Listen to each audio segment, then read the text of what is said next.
welcome everybody to another double header of T20 action. Later on we'll have the Lightning against the Steelbacks, but we have another Lightning to bring to you before we start that game. It is a double header. Yes, the women start this one instead of having the prime time slot later as they did historically on Wednesday night. So you're very welcome to the Thunder against the Lightning in the Charlotte Edwards Cup, and we look skywards and we hope that neither of those two things will happen above us, only on the field of play here at Emirates Old Trafford. You are all very welcome to our double header on Lancs TV. For the first part of the show, I'm very grateful to be joined by both Warren Hegg, former Lancashire cricketer, of course, and England, I must mention, and Sarah McCann, who is the former chair of the Cheshire Women's Cricket League as well. To both of you, thank you very much indeed for joining us, particularly to Warren, who 24 hours ago, almost like a T20 franchise player, was in a different country before flying in and being game ready as we speak. Warren, I hope Dubai isn't missing you as much as you are missing Dubai. You are very welcome and very camera ready as well, because you look at that tan and you think it's makeup, but it's not. It's just what you had on your holiday.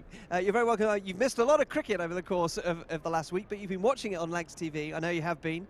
And you were able to see what happened a couple of days ago when the Thunder were last playing. What have you made of the Charlotte Edwards Cup so far, and about and we'll use this word a lot, the development that these young players for Thunder have been able to put behind them over the course of the last few weeks? Look, Hugh, it's been a great preparation for the Thunder start. They went to Dubai early doors in March with the men. They had some great preparation. They've got a great backup staff. We've seen some great cricket, haven't we, over the last couple of weeks in the Charlotte Edwards Cup, and hopefully tonight we can turn it around and get a win.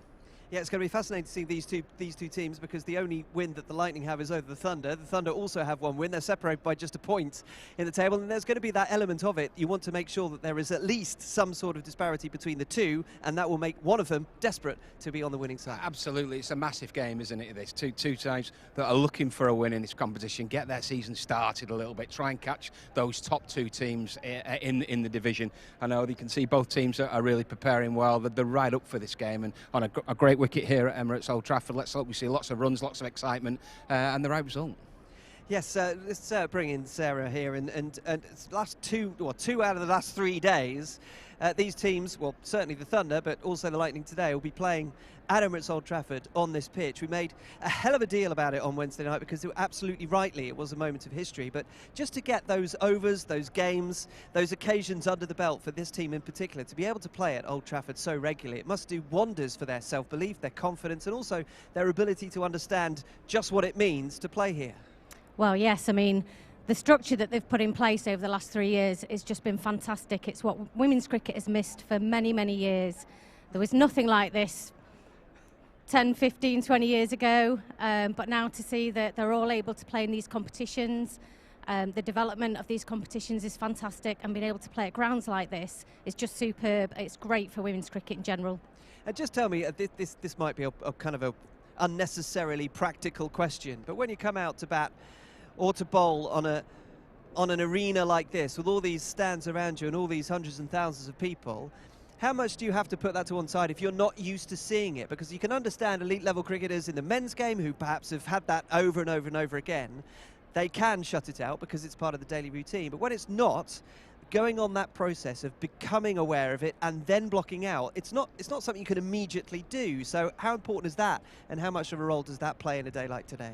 Yeah, I mean, I'm sure it's quite nerve-wracking when you start playing at grounds like this, and they're televised. If it's, even if it's only on YouTube, you know that lots of people are watching. So it's going to take some time for them to get used to that, to get used to being paid to play, to be on TV and all that goes with it. But ultimately, when they turn up, they're here to play, and they've got to be able to block that out. And I'm sure they'll all accomplish that as they go forward. And I know you're still playing, so how jealous are you? Very, but I did play at Lord's. Oh, okay, fine. A little bit of one-up-womanship there for all those listening, certainly those who are training over there and getting ready for this game. And Warren, it's an important point, isn't it? Because your game doesn't happen in isolation. It is a game of cricket in the context of where it takes place. And yeah, you can talk about it, and you can talk about it, you can have meetings and conversations about how to overcome that, but that is something that you have to work out each and every player. Absolutely. Now, Sarah mentioned it before, now they're professional players now. So it's just like any other game of cricket, really. You walk out here, yes, it's at Emirates Old Trafford, there's 18,000 seats there around you, and the TV cameras are on you, but once that first ball goes down, it's another game of cricket. You look to work your skills well, put on a show for everybody, and it's just another game of cricket. So, you know, best luck to both sides today. And that, we mentioned it on Wednesday, that building site over there is, again, rather tempting. And we'll talk about it, I imagine, a little bit later on. But I don't know how many of the players have thought and dreamt about smashing it into the building site at Emirates Old Trafford. Absolutely. I've just noticed in here as well, you know, the boundaries are quite close today. They're close to the moan area of the wicket area. I think there's going to be lots and lots of runs scored. I think both teams will go at it, you know, really, really hard from ball one and try and get as many boundaries as the power play as possible. Well, much to look forward to, Sarah, to Warren for now. We will come back to you a little bit later on, but as you can see on the big screen, it is time for the toss. Thank you. Back in a second. Okay, mate.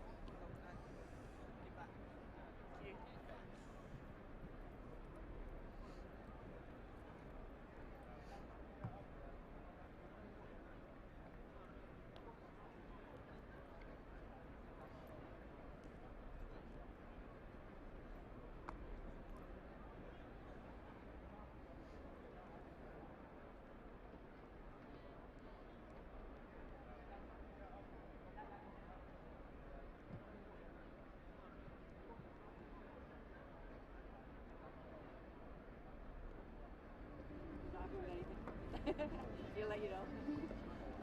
Sarah, for me, don't try to remember the slide with the ball.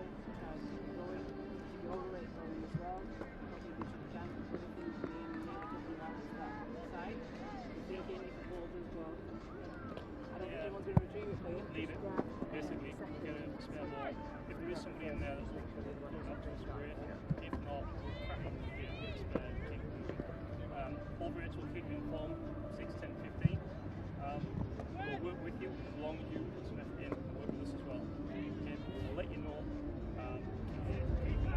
Bounce the ball in, you know, in this middle area here, the square, circle, it keeps up. I know it's difficult sometimes out there, long way.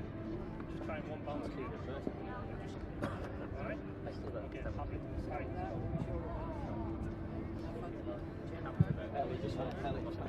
You. Yeah. Did you win?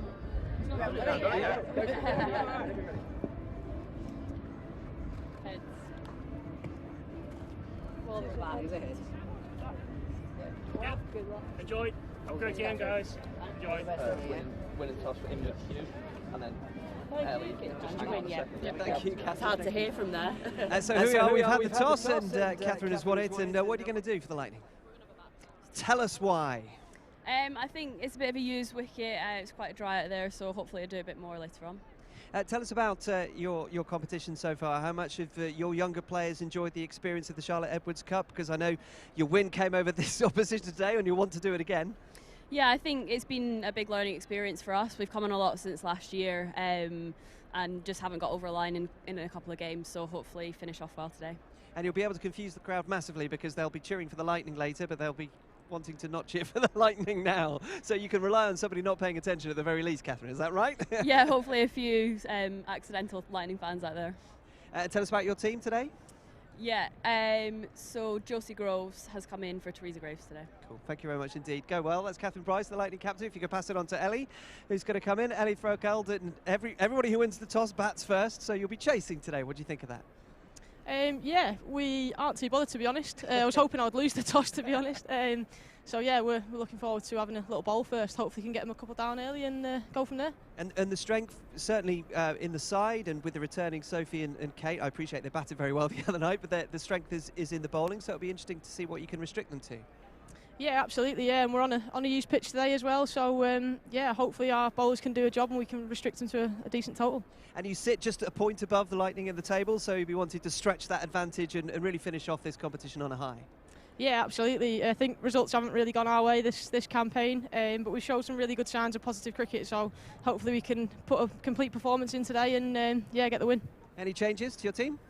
Yes, we made one change. Daisy Mullen comes in for Laura Marshall. We wish you well. Thank you very much indeed, Thank Ellie. you. So that's Ellie Threlkeld, the Thunder captain, and it is the Lightning who have won the toss, and they will bat first. You've heard that a few times over the course of this season. It's happening again in the women's game.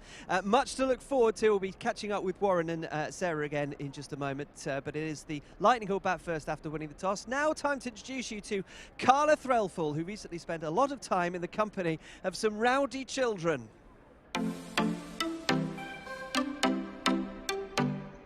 Welcome to Emirates Old Trafford, where today we have over 1,700 students from the local area here at the ground. The men are on the pitch, taking place in a county championship game against Essex, but all the real action is taking place behind the stand. Let's go and have a look.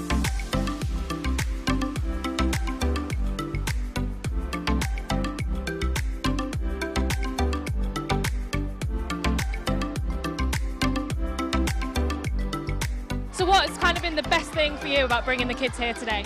The experience of coming to an international cricket stadium. They don't get this kind of opportunity very often, and they have been so excited about it. Just finished their stats. It's a great way to celebrate. So the fact that Lancashire have reached out and provided this opportunity for me is a massive deal for our kids.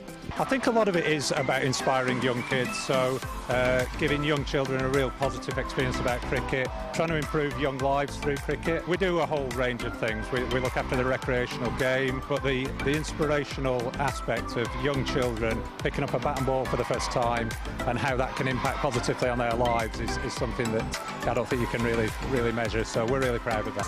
I do want to see how they play and learn some new skills. Well, I've loved the activities and I just love everything here. Now guys, can I get a big cheer? Yeah!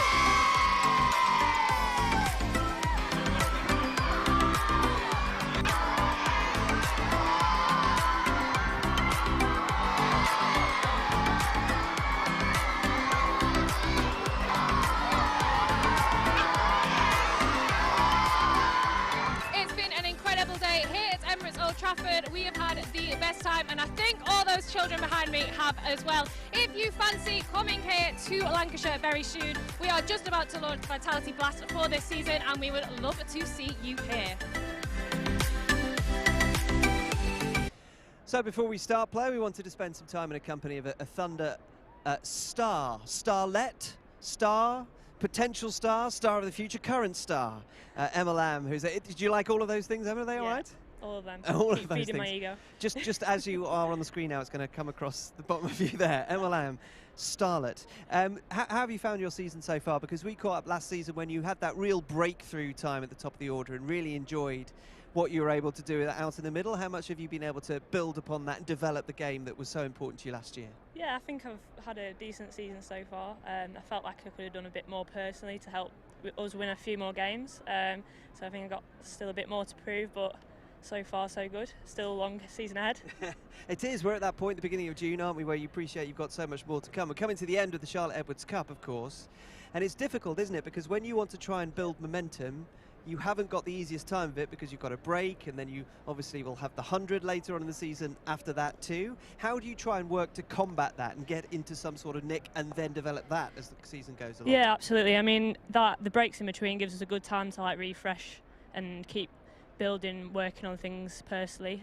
But I think we've also got a lot of warm-up games coming up after this T20 Charlotte Edwards Cups over. We've got warm-up games for the Rachel Hayho and then obviously the 100, so there's loads of cricket coming up ahead, lots of practice, so yeah.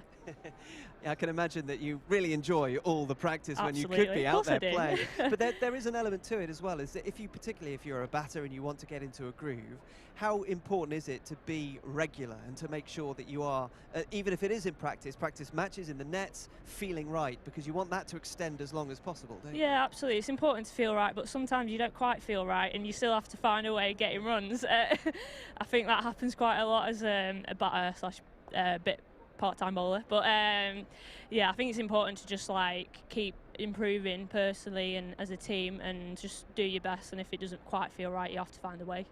And tell us about the conversations you've had over the course of this competition. It is the last game for you today. I know that you've had a pre-match meeting, that you've had an opportunity to think about what you've been able to learn and put into practice for this game and in the future. What have you enjoyed and what have you thought that you might be able to learn from? I think as a batting unit for Thunder, we've learnt that a little bit more kind of adapting as a team, and communication with teammates is like really important, and it's something that we're still trying to like learn and develop, because we've got a very young like unit, young kind of middle order down. So that's something we're trying to learn and keep improving, and obviously playing Old Trafford is like something we don't do loads, and that's also an experience playing in front of a crowd. So yeah. Well, lots to look forward to from you and from the team, and perhaps maybe it's not starlet anymore, maybe it's veteran, experienced, who can. I'm only 24. Yes, I know, but you can play for long enough, and you know, if you're in America, you'd be a veteran. So there we go. Yeah. We'll stick with that. You go well today, ladies and gentlemen. That's Emma Lamb, and we'll see a lot more from her in the future, just this season as well. Thank you.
So we've had the confirmed team news through from the two captains, one change apiece, so here are those two teams.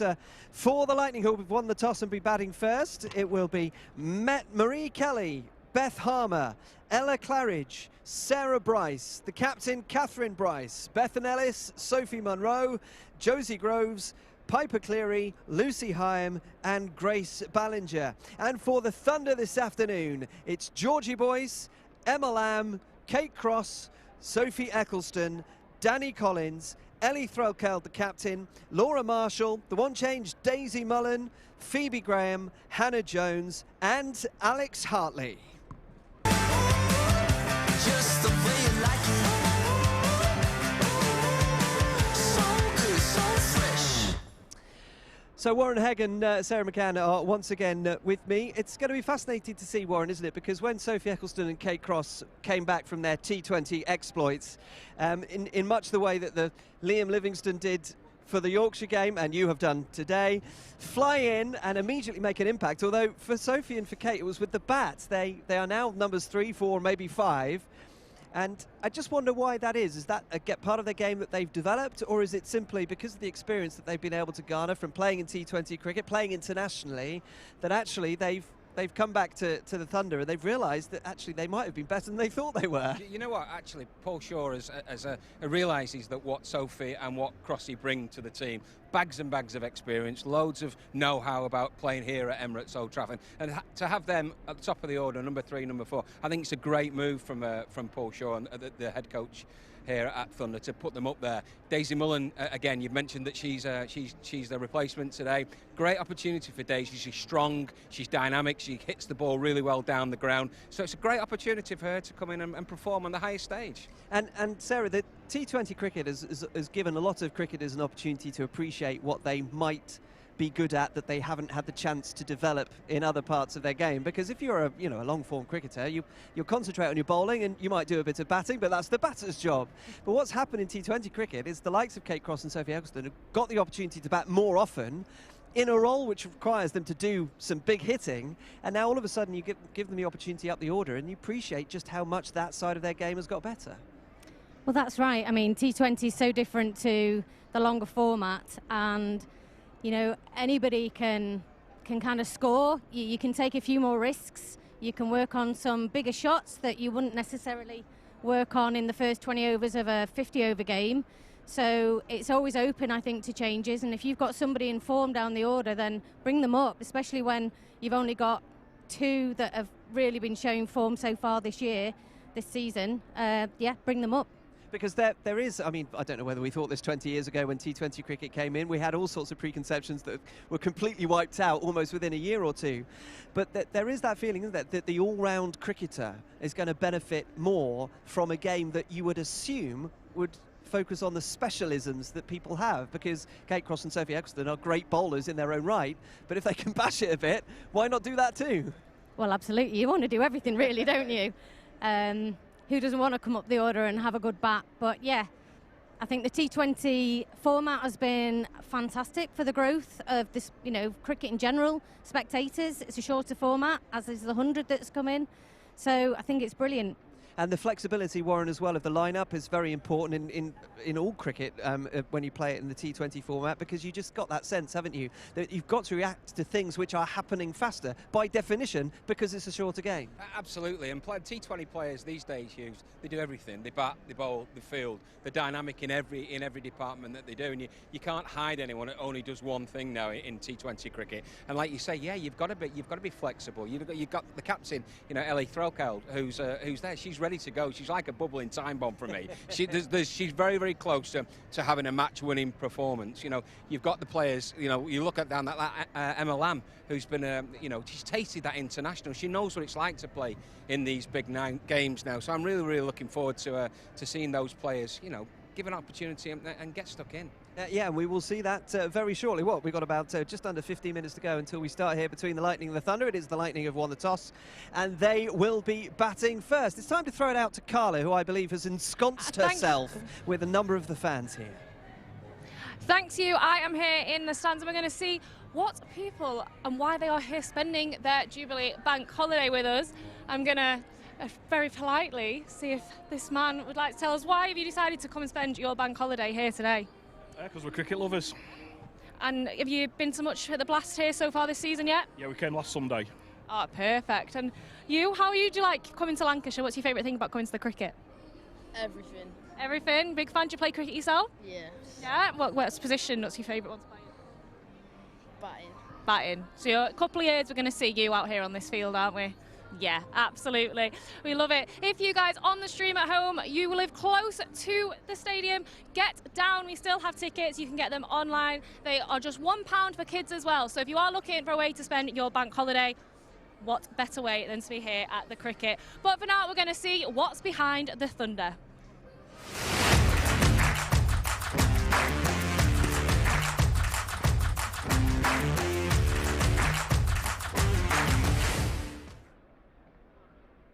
Very nice to be back. My body's feeling it a little bit. We've had 4 weeks off, so yeah, just getting back to like the grind of county cricket again. But no, it's really good to see all the girls and seeing the winter that they've had as well. Hearing about Dubai, gutted I missed that one. But yeah, it's really nice to be back. Looking forward to getting going on Saturday.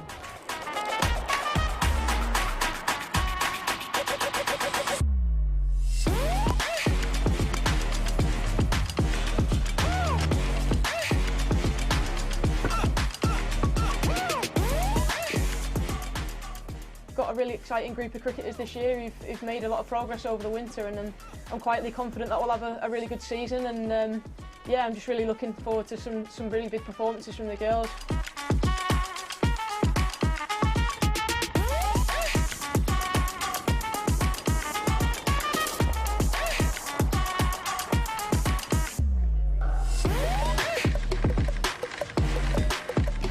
I think I saw a big difference this time last year from the first professional winter that they had, and they've just added to that and seem to have gone from strength to strength, and they put in some amazing performances in the County Cup that's just come away with a trophy, so it's a great start to the season.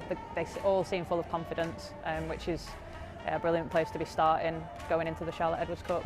We've got a big trip down to Hove to sort out first. But no, they're a tough team. They had a real successful team last year. They beat us up here at Sale in the Rachel Hayhoe Flint. So I think first and foremost we want to get one back on them.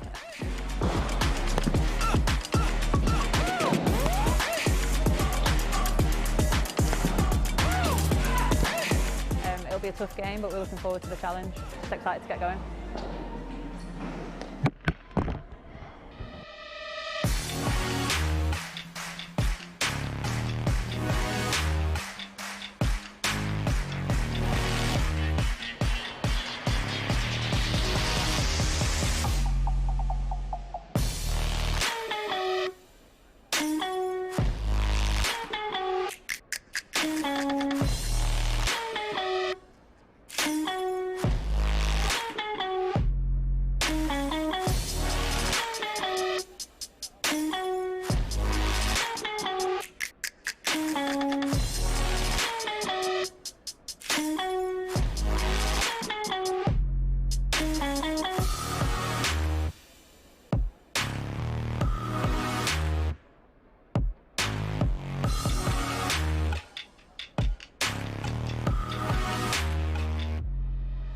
They are a tough side, and they're a very good side, and they've been together for a long time. So from that perspective, they're a pretty solid unit with bat, with ball, and in the field. So they perform really, really well. And we didn't really hit our straps with the bat. Had a decent power play, but after that we didn't bat the way we wanted to bat. And also, probably as a unit, didn't bowl the way we wanted to bowl, and his fielding was slightly off. So, yeah, I mean, the key to defeats is bouncing back in it as soon as you possibly can, and we talk a lot about taking the learning and moving on, and as long as we take that learning and apply it on Wednesday, then as a coaching team we'll be really, really happy. Obviously we want to win the game, there's no doubt about that, but for us it's all about the process and the performance and applying the learning that we've taken from the game on Saturday. Yeah, looking forward to this. Another double-header to bring you live from Emirates Old Trafford throughout the course of the next few hours. We've switched it round today, so the women playing first, the men playing a little bit later on. We're about, I think, what, 7 minutes away from the start, something like that. Blanky's here, happy days. We can all get on with the game now. Blanky's in the house, which is great news. These two sides, as Hugh and Warren and Sarah have been discussing, are unable to qualify from the group, but they'll be hoping to try and pick up a victory, and certainly for Thunder, try and get a win here at Emirates Old Trafford after a disappointing, I think, evening on Wednesday. I mean, it was a magical night, and it was a really special event, I think, to have the Thunder as the headline act, but they came up against a very good Vipers side. They're pretty impressive, aren't they? And they run out pretty comfortable winners in the end.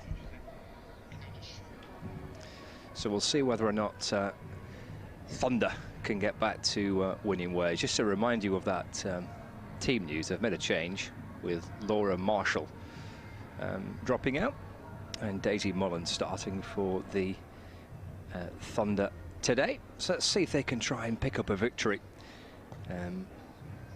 They are going to be bowling first, so they'll have a chance to have a bat and chase down whatever target they're set by Lightning. Players just waiting for the start time, not too far away. This is how the group table looks in the Charlotte Edwards Cup, with the Vipers absolutely bossing it with 5 wins from 5. And then Northern Diamonds 3 wins from 5. The Thunder just that 1 victory, and Lightning just 1 victory. These two have had a very similar group campaign. Both have played 5, both have won 1, lost 4. Thunder a point better off with that bonus point that they've managed to secure. Final preparations just taking place. We've got a few on the balcony with Union flags as well. Look at that, tremendous. Draped across the balcony of the hotel. And hats to match as well. Here come the two umpires as they emerge from the dressing room and make their way out to the middle. So we are about 5 minutes away from the start. Welcome to Emirates Old Trafford, the iconic home of Lancashire cricket. We hope you enjoy your visit and today's match. On behalf of Emirates and Lancashire Cricket, we would like to thank you for your support of the Red Rose and wish you all the best across the season. Get ready, as it's now time to announce the teams. So strap yourself in for the ride and enjoy. Here is your Thunder lineup for today's Charlotte Edwards Cup match against the Lightning. It is number 6, Emma Lamb. Number 8, Georgie Boyce.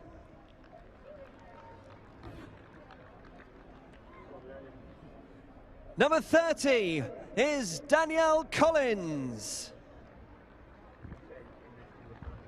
19, Sophie Eccleston. Number 21 is the captain, Ellie Threlkeld. 16, Kate Cross. Number 50 is Daisy Mullen. Number 22, Laura Jackson. 17, Phoebe Graham. Number 7 is Hannah Jones. And 65, Alex Hartley.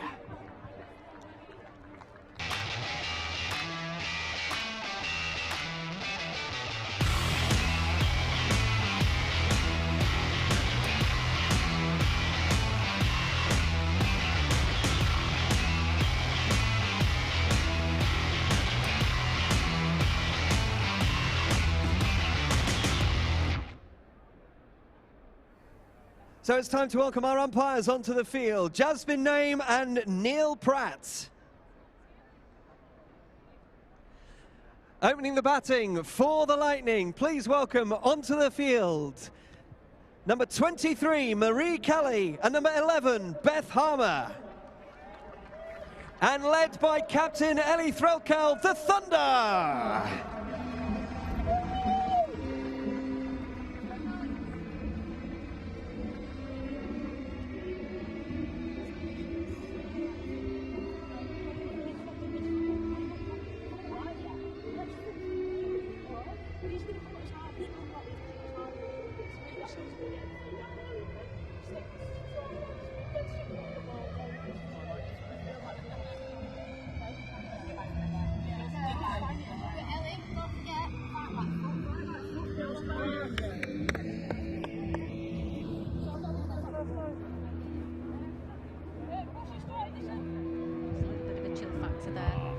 Sorry, did I crush your... At least it's no, dry. no, you were perfect. He's okay. That's all you can expect in the north, as long as it's dry. Yeah. We're on to a winner if it's dry. So Lightning and Thunder, bottom and second bottom in the group, both looking for just their second victory of the Charlotte Edwards Cup. And it wasn't to be on Wednesday evening for Thunder, beaten by a strong Southern Vipers side, who have gone straight into the final of the competition. 5 wins from 5. See if they can try and respond today. Got a great opportunity, haven't they? I'm sure it will be another good batting pitch. We've seen that so far in the both the Charlotte Edwards Cup games here and the T20 matches. So there could be some runs out there for the Lightning batters. We shall see. Well, Kelly on strike, Maria Kelly, and Beth Harmer, the two opening batters for Lightning, and Kate Cross is going to send down the first over of the match, running in from the Brian Statham end. Slip in place. And there's a deep third and a deep square leg. The two fielders outside the circle. Here we go. First ball of the match flicked away towards mid-wicket. And the first run on the board. Not that it'd be too big a surprise to see Kate Cross starting up. You want to start with your experienced players. Absolutely, yeah. So, Kate Cross and Sophie Eccleston bowling, I think it was the first 4 overs on Wednesday night. You want to keep it tight, you want to build that pressure. Let the batter make a mistake, let the batter feel the pressure that they've got to score. Slip waiting. It's Cross back in again. Nicely just sliced away down towards that deep third region where Hannah Jones fields. And the score moves on to 2 without loss. Got quite a strong breeze blowing across the ground. I'm sure it's filtering in here. Yes, we've got a couple of windows open. We'll get a little bit of draft creeping through. Cross with that wind blowing into her right-hand side. Back in again. Now, there's just clear mid-on, it does. Up and over Phoebe Graham. Down towards the boundary. And the first 4 of the match. Lightning a 6 without loss. And she's not wasted any time there. No. That was easy enough, straight over the fielder at mid-on. Up safe. Yeah, Phoebe Graham at mid-on. She's tall as Phoebe, but that was up and above her reach. Down to the boundary. This is pulled away behind square leg. That's a good-looking shot. And it's 4 runs as well. Valiant effort from Danielle Collins trying to catch up with it. Little step down the pitch and then dragged behind square leg for 4 more successive boundaries. It's probably a bit short there from Crossy.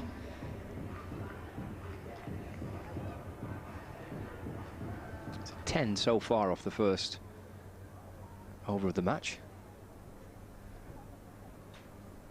It's Cross for Thunder over the wicket.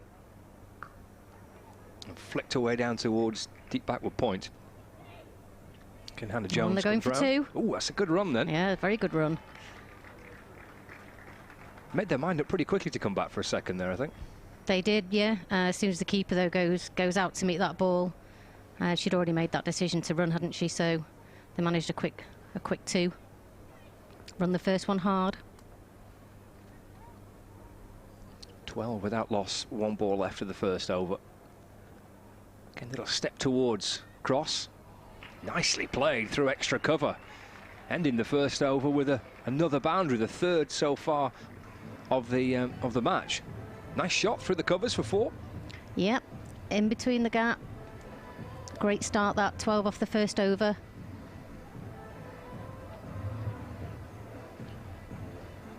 Yeah, of which 15 of them have come off the bat of Kelly. Mentioned the breeze. See the Union flag there fluttering away. So it's as we look from the Statham end, kind of right to left. That's quite a strong wind, that.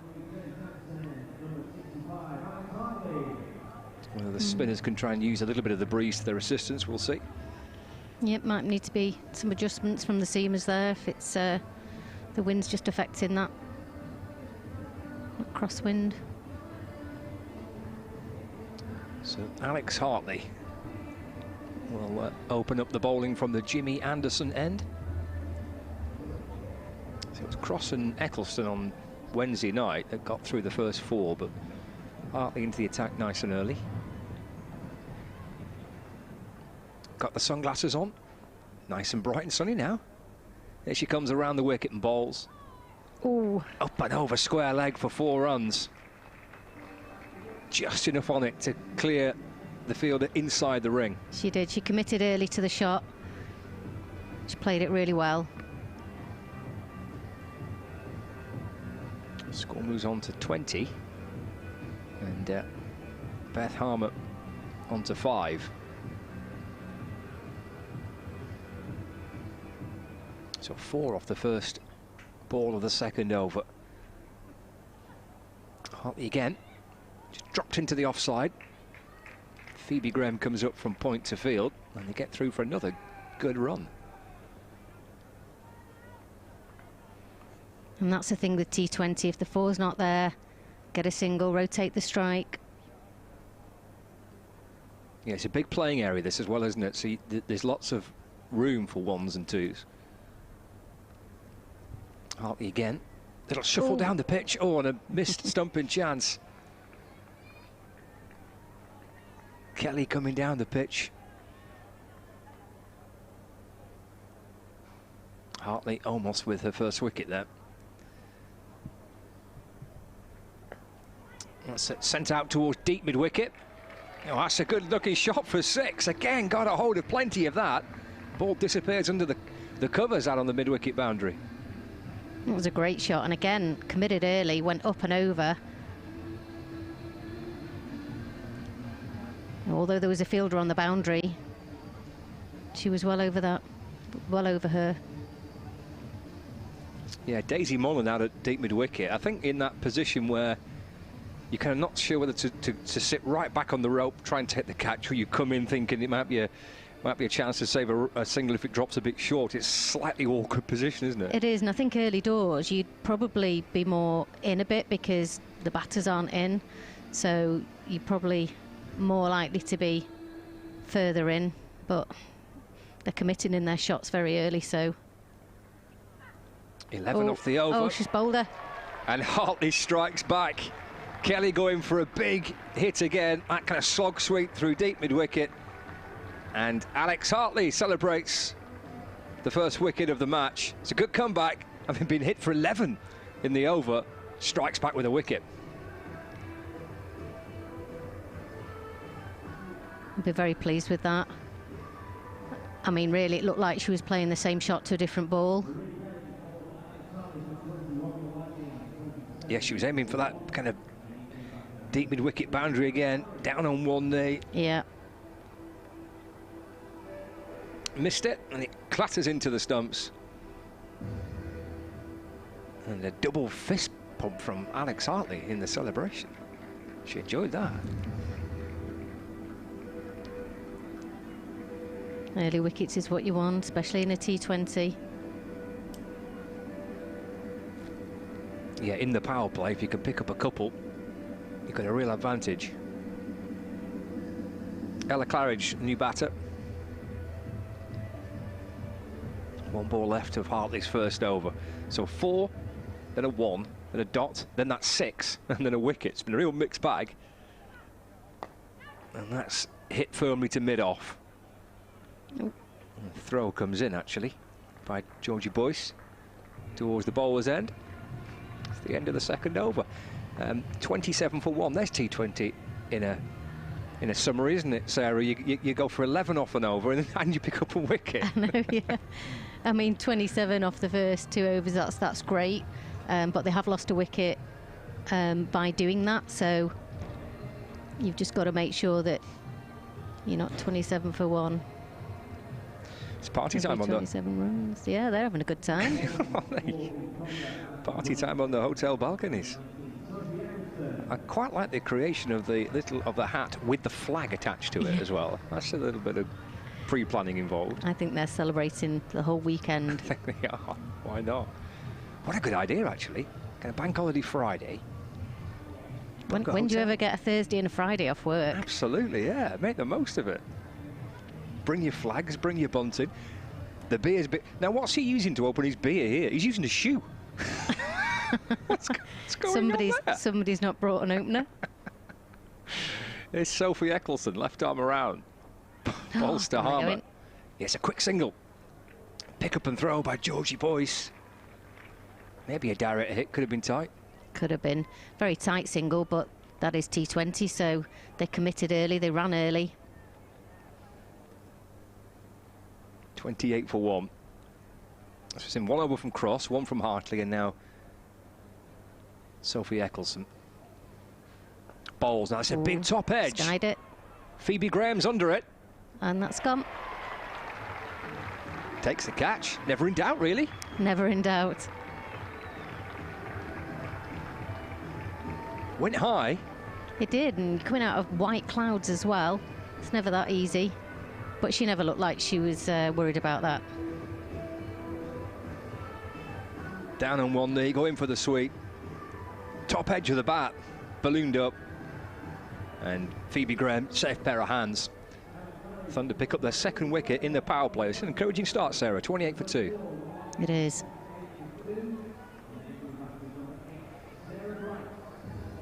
Sarah Bryce will come out and join Beth Harmer. Had a good year. A good campaign so far, contributing with some runs for Lightning. Sophie Eccleston, what a bonus it is for Thunder to have both Sophie and Kate playing in this game. Yeah, it strengthens the side considerably.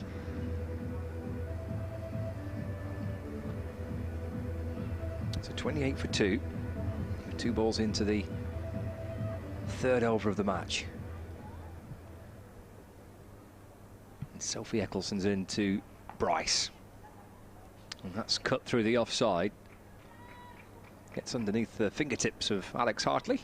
But that's okay, because Laura Jackson's there backing up. They do get through for a single, though.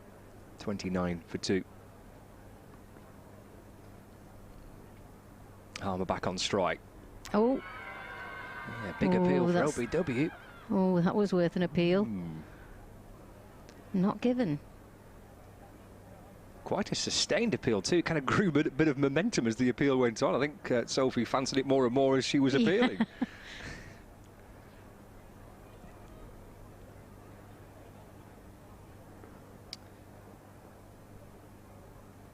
And again swept, again top edge. Oh, and that's caught. It's a great catch. Diving forward. Well, 2 wickets in the over.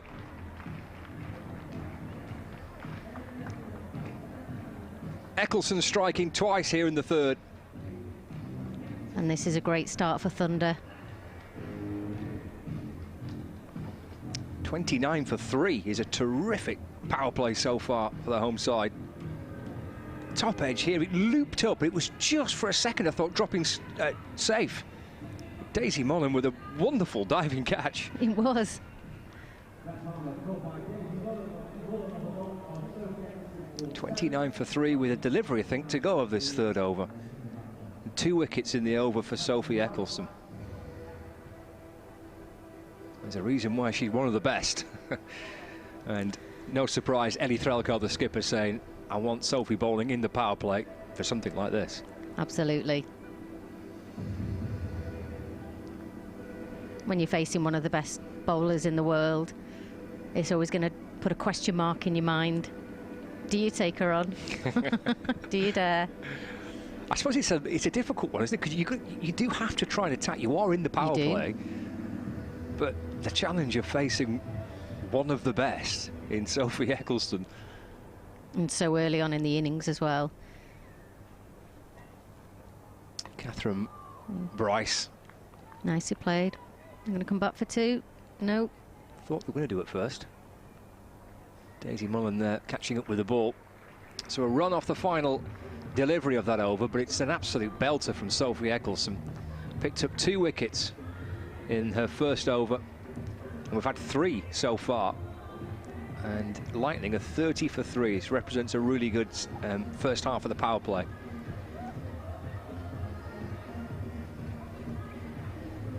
Actually, after a good first over, don't forget. Remember that, there was 16, wasn't it, off the first over? It was, yeah. I mean, I think this is where you have to kind of think, okay, big shots, maybe not just yet. Let's try and get 6 singles and over, and we'll take whatever else comes with it. Build a partnership here. Alex Hartley to send down her second over. Nudged away up towards mid-on by Catherine Bryce. And she's up to 2. 31 for 3. Thunder have got the 2 fielders outside the 30-yard circle, are at long on and at deep mid-wicket. Sarah Bryce is looking out towards that leg side. Hartley in. Drives away into the off instead. No run. Yeah, Emma Lamb was there. She patrols that area, doesn't she? Kind of short extra cover really well.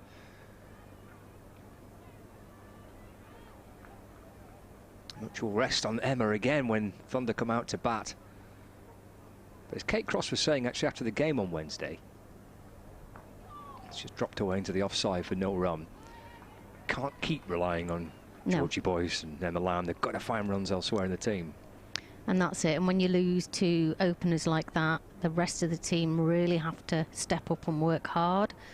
They can't suddenly become that player and that player that's in form. Nice shot drilled away through extra cover.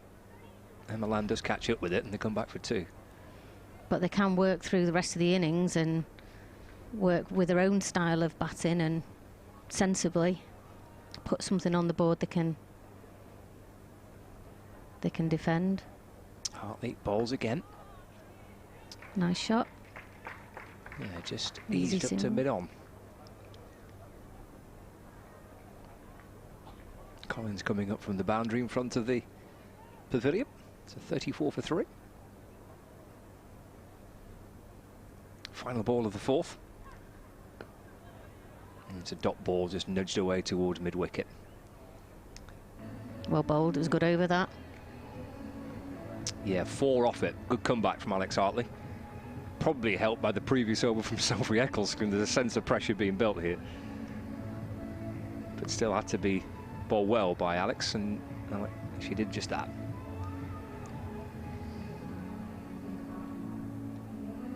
Will be a second over for Sophie Eccleston. I bet Ellie Trelko must be so tempted just to just bowl her through here, and there's having made such a good start. Or do you save an over of Sophie for a little bit later on, just in case? It depends what your batting lineup. I mean, if you've got a really good batting lineup, then you'd save her. But otherwise, take your top order out. Take them all out. Just off the back foot, eased away through mid-wicket for a single. Sarah Bryce moves on to 5.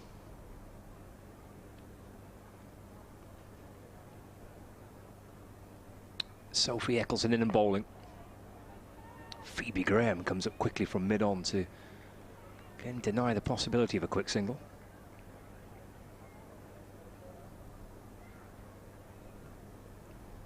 Third ball of the over. Again, pushed out into extra cover. You know who's there again, Emma Lamb.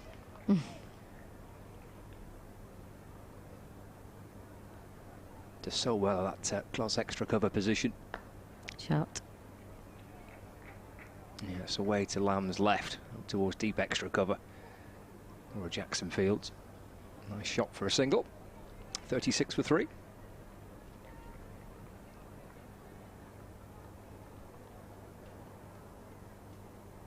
Eccleston from the Brian Statham end. Fizzes one in again. Let's cut away to backward point. Alex Hartley stops it, no run. Good sequence of overs put together here by the Thunder. They're keeping it tight now. Eccleston bowls. Off the back foot. Hit firmly away through extra cover for a single. And that's the end of the 5th over. Sarah Bryce on 6, Catherine Bryce on 3. 37 for 3. Second team game taking place as well today. Lancashire seconds 11. A victory over Durham's 2s by 7 runs. Nice to see Rob Jones in the runs, 73 for Rob Jones. And Josh Barnum making 42 as well. Couple of wickets for Jack Blatherwick and George Bolson. So a nice victory for Lancashire's second 11, beating Durham by 7 runs.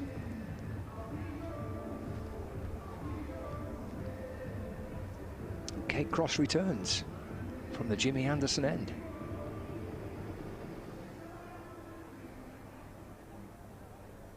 Sarah Bryce on strike. This is the final over of the power play. It's hit firmly into the offside. Get through for a single. Hit it and they went straight away, didn't they? They wanted to run straight away. That puts the pressure on the fielders. 38 for 3.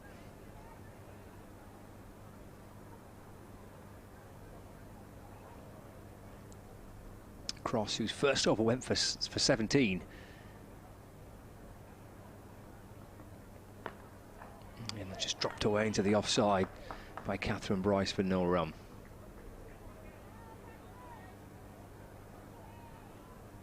Same pitch, I think, that we used on Wednesday for the double header. Plenty of runs scored by the men's side, over 400 in the T20 match in the afternoon. Wow. it was a belter. Cross again, almost gets through. Well, they've got through for a single there. That's a little fortuitous, isn't it, really? Little inside edge. Take any run you can. Catherine Bryce moves on to 4.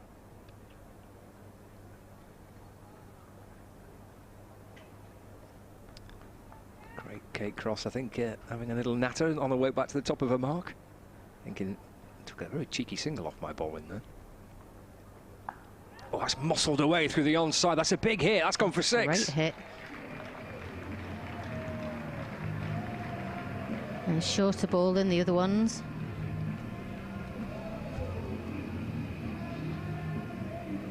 Terrific striking.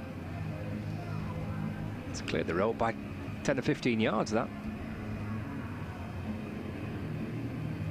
Sarah Bryce moves on to 13. Just waited for it and hammered it away towards the leg side boundary. Swing and a miss this time, and through to the keeper. There's no run. Cross's response there. You're not doing that again. This is the great Kate Cross. You can't go whacking Kate Cross out the deep mid-wicket for 6. It's outrageous. And wicket keeper's coming up. Yeah, Ellie Threlkeld puts the helmet on. Stands up right behind the stumps. Final ball of the 6th over. Looking to force the ball away into the offside. Just comes off an inside edge. And scooped up by Threlkeld. And that is the end of the 6 overs. It's the end of Cross's 2nd. A little expensive so far today, Kate Cross. She's got 2 left. I'm sure she'll come back. But 2 overs for 24. In contrast, at the other end, Sophie Eccleston, 2 overs, 2 for 6. 6 overs gone then. What's your assessments at the end of that power play? 45 for 3, Lightning. Well, 45's not a bad score, but they have lost 3 wickets, so these two need to stay in, hit the loose balls as they come. There's not many in this bowling side, I don't think, but they've taken on the ones that have come down, and that's, I think, what they need to do is rotate the strike, put the short balls or the loose balls away, and try and keep their wicket as well. See, the run rate has just dropped a little, but that's understandable with the wickets that's fallen. Hannah Jones into the attack. Leading wicket taker for the Thunder in this year's Charlotte Edwards Cup. 8 so far for Hannah.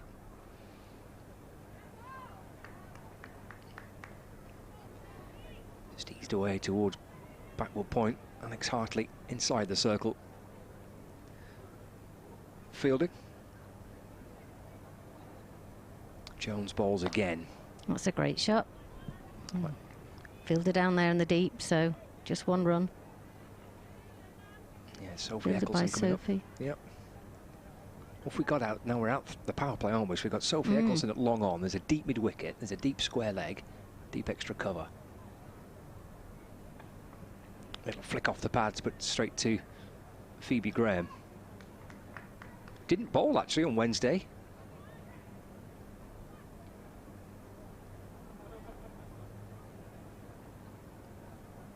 Jones in, hit right back to her. Well done. Takes the catch. And that's the 4th wicket to go. 46 for 4. Good reactions from Hannah Jones. Cool as you like. And she picks up her 9th wicket of this year's Charlotte Edwards Cup. Caught and bowled. Great catch. Sounded, didn't quite sound right coming off that bat, did it? She obviously didn't get hold of that at all properly.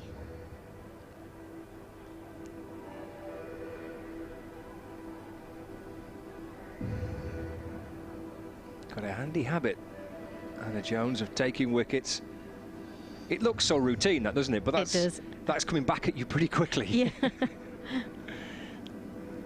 Made it look as like a bit of a... When you see it on the replay, it just looks so natural to them, doesn't it? But when you see it for the first time, you kind of, oh, how did they get that? Put it in slow motion and it looks quite easy. It does. Which it isn't. She made it look as pretty straightforward. So, Sarah Bryce caught and bowled for 13. 46 for 4.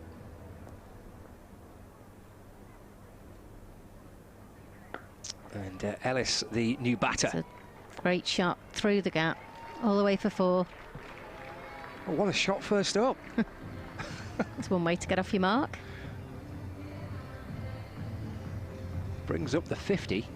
50 for 4 after 7 overs, but a lovely way to get going. Just hammer it through extra cover for 4.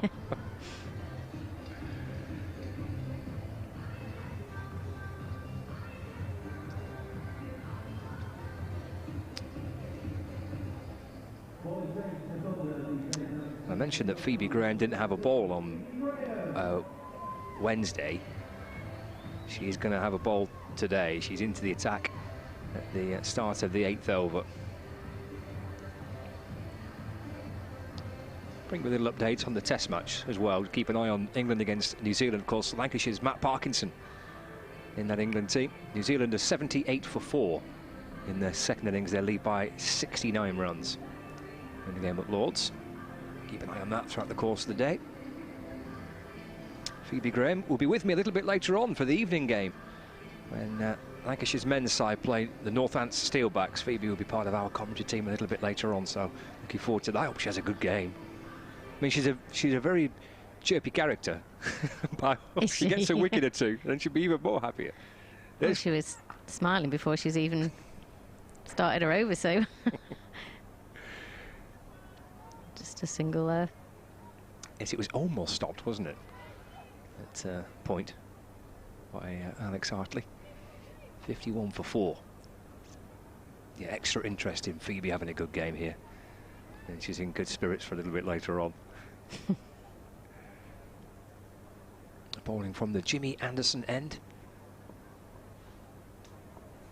51 for 4, Lightning. There's more runs here through extra cover. Nice shot, actually, wasn't it? Just dropped away into that little gap. Yep, just punched through there. Moves on to 5. 52 for 4. Leg side boundary, there's a deep mid-wicket and there's a deep square leg. Deep extra cover and deep third. Swing and a miss from Catherine Bryce. Taken by the captain, Ellie Threlkeld.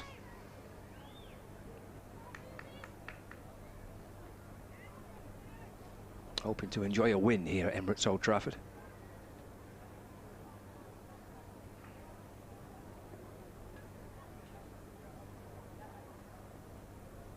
There's Graham again. Well, it does come off a little thin edge, doesn't it, down towards the third man fielder. Georgie Boyce. Correction, Hannah Jones down there fielding. Little thin edge off the bat, 53 for 4. He seemed to play it with quite soft hands, so... Yes, it was safe enough, wasn't it? With no slip in place.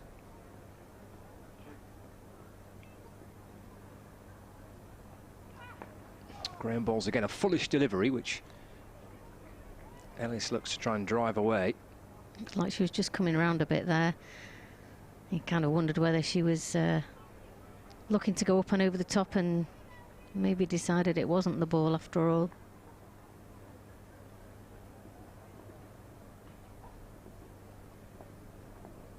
Final ball of the 8th. Swing and a miss. Through to the keeper. End of the over. Well, the previous one that went down to kind of deep third may have just come off that kind of open face of the bat down to the fielder. That was a genuine play and a miss, wasn't it? The last delivery. Yeah, yeah. After a flying start, Lightning. First over of the match went for 16, but wickets have tumbled. And that run rate has dropped down a little. Some 2 overs from Kate Cross, 2 for 24, 2 for Alex Hartley. Picking up 1 wicket, of course, the standout there, Sophie Eccleston, 2 overs, 2 for 6. And we're now going to see Emma Lamb coming into the attack. Anna Jones, 1 for 5, and Phoebe Graham sent down her first over, went for just 3. And they're the 4 batters to go. Blistering start by Kelly. Here is Lamb trying to work it into in the bowls to Bryce, who tries to work it leg side, but maybe a little thin edge back onto her pads. Good start from Emma. They seem to be switching the bowlers around every couple of overs so that they've always got a new one coming on. Once again, just pushed back towards the bowler for no run. 3 wickets in the Charlotte Edwards Cup this year for Emma Lamb. It's a good shot for a single, hit firmly. Down the ground for 1 run, 54 for 4.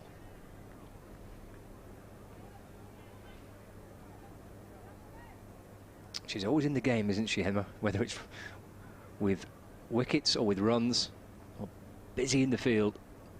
Terrific cricketer. She's belting all rounder. It's Ellis off the front foot, trying to work the ball away to the offside for no run. Of course, a great winter for Emma. Called up as part of the Lions tour to the A tour to Australia. Top edge down towards. Oh, that's a great catch. Phoebe Graham, who takes a wonderful one-handed catch away to her right-hand side. Big beaming smile on the face of Phoebe Graham, who stuck out her right hand. Lamb strikes, another top edge sweep. And Phoebe Graham with a great catch. 54 for 5.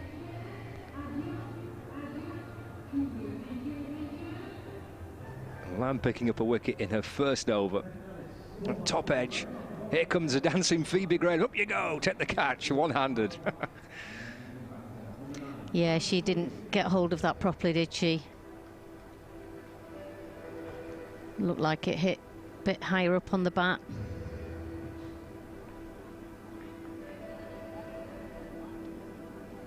Phoebe Graham using all her height to her advantage there. Good one-handed catch.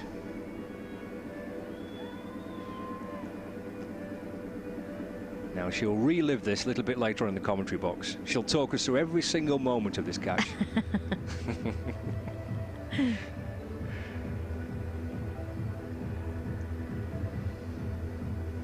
Well, Thunder is certainly bowling well.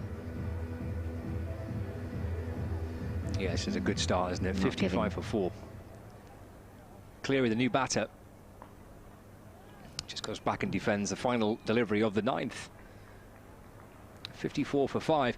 In some regard, it can sum up a lot that's good about Thunder, Sarah. That they're a very good kind of bowling, fielding unit. If they could just get a few extra runs on the board at times, then I think they'd be a really competitive team. Yeah, absolutely. The bowling's really tight. Field placements are good. Not really giving much away. I guess bowling first puts them in the game. Maybe if they can restrict that, then restrict the innings to, I don't know, 100 or less, then it's a little bit easier in the second half. But they do have to work on that batting, getting some more batting runs with the other players. Phoebe Graham, fresh from the catch, comes in and starts the 10th. Played down towards Anna Jones for 1 run, 55 for 5.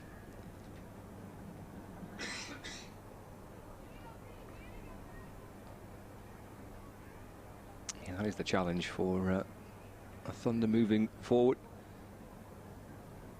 Give themselves a chance in games if they can. Swung in full towards Cleary, who just flicks the ball out to mid-wicket for no run.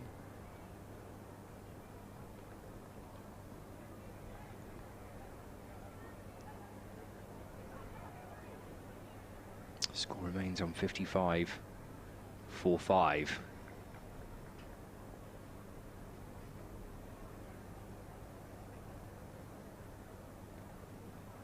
Ground balls again.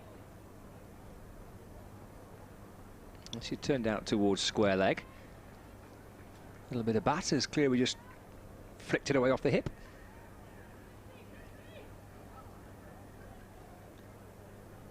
.56 for 5.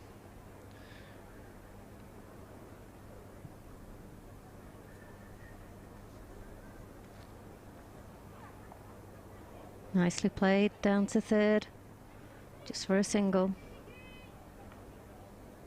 Yeah, seemed to get on top of the bouncer, just steered the ball down towards Hannah Jones.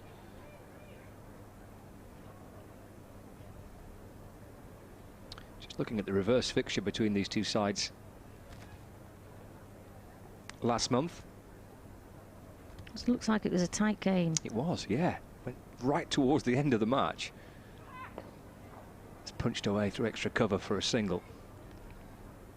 Lightning won the game by 5 wickets, but got to their total of 153 with just 7 balls remaining.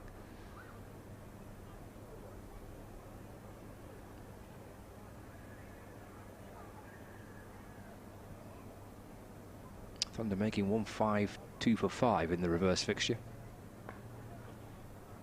Well, it gets underneath backward point. It's going to be 2. Score moves on to 60 for 5. We're at the halfway stage. 10 overs gone. And certainly working the field now, aren't they? Rotating the strike. It's important, isn't it, when the boundaries are hard to come by. So that bright partnership at the top, 27 put on for the first wicket. Sarah and Catherine Bryce adding 17. Now they need to try and find another one, Lightning. Try and edge that run rate back up a little. Halfway point of their innings.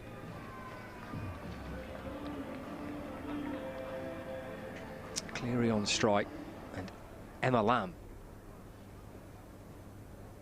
He's back in and bowling. It's flicked away down towards short, fine. Pick up and throw from Phoebe Graham.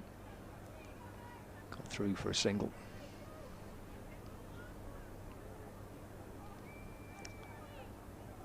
Just a leg by, no bat on that. Score does move on to 61 for 5 though.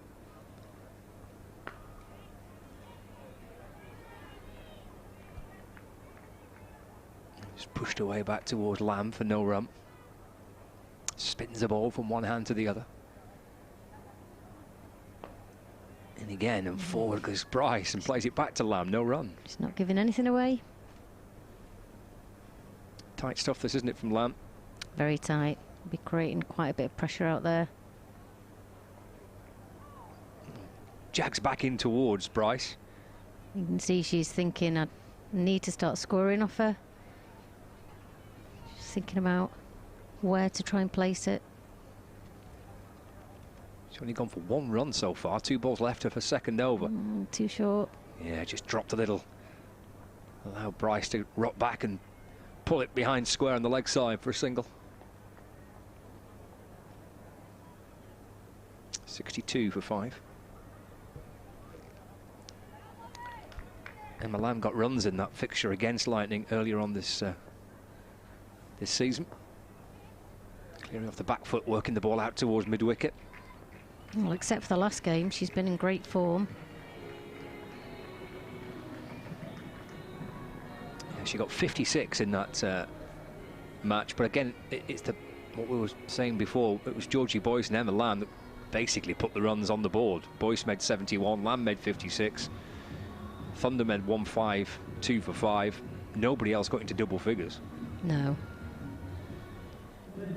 In the end, it wasn't enough. The Lightning chased it down with 7 balls left, but if you're looking at the rest of that batting lineup, it only needs 1 or 2 just to contribute a little bit more, and it probably would have put the game beyond Lightning.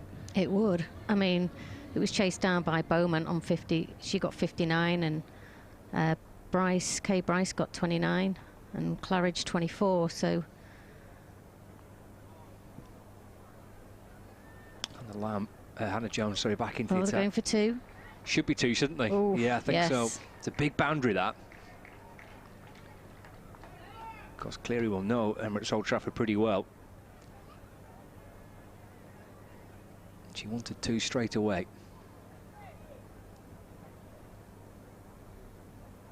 65 for 5. Hannah Jones from the Anderson end.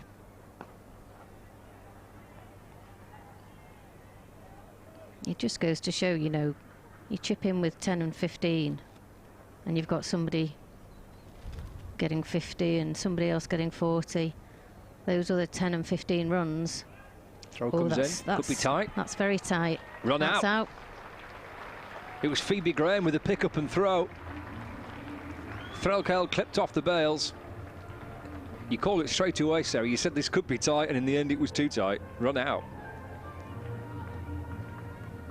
Didn't feel like there was a run there, and I think hesitation as well. However, she was quite far down, wasn't she? Non-striker, so I think maybe a dive might have got her in it, because it was tight. It was close. That little bit of hesitation, isn't it? I don't think Cleary thought there was a run there. She didn't go for it. Great pick up and throw from Phoebe. And then Threlkeld takes the ball and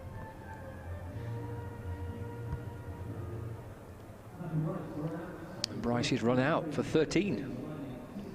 65 for 6. Good work that from Graham, because it all happened so quickly. She's way out of the ground. But the throw was good. It meant that Threlkeld didn't have to do too much work with the gloves. That's right. A flat, quick throw. And all she needed to do was just then take the bails off. But it was literally straight to her. She's not even deep. There's tight singles in T20, but I'm not sure that's one of them. Well, Piper Cleary is an experienced batter. I think she knew there wasn't one, but Bryce was calling for it. She was running to the danger end. But the hesitation came from Cleary. I don't think she felt there was ever a single there. No.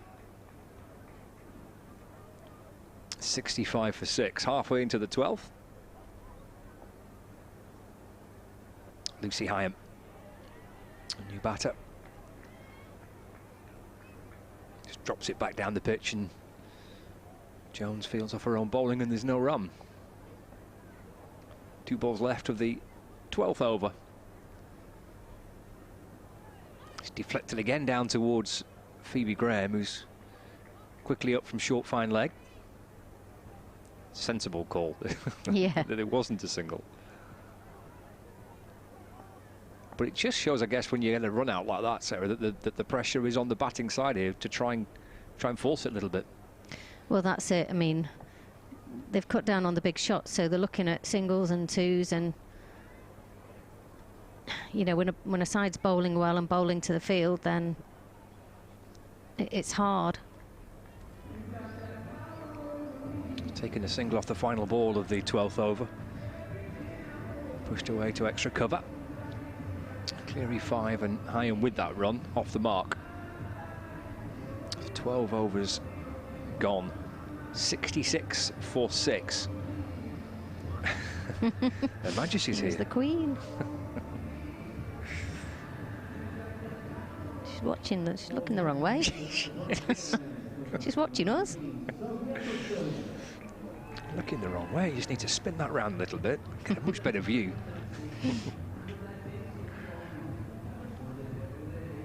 Sophie Eccleston comes back in to start the 13th over. 2 overs, 2 for 6. She starts her run up right in front of him.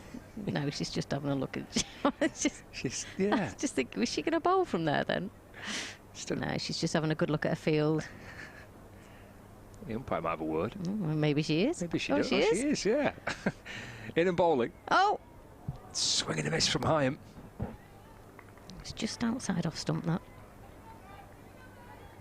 It wasn't too far Have away. have I never watched Sophie bowl before? I've never known her to do that. I've watched her bowl plenty. I've not particularly noticed it. That's an optimistic appeal for LBW. It was a solitary appeal as well by Sophie Eccleston. She got no support from her mates. Nobody joined in. I am on strike. Eccleston, left arm around. Shot. Swept away down towards the boundary. Should get 2 here, if not 4. That's gone all the way. Lovely timing for 4.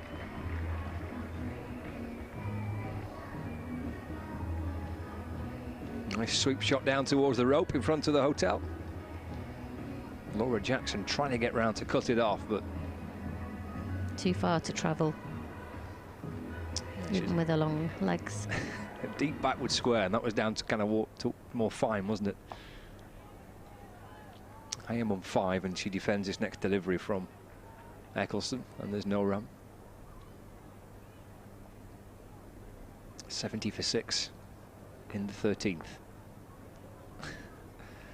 Eccleston bowls again. That's fizzed him full. Hyam brings the bat down and just defends it.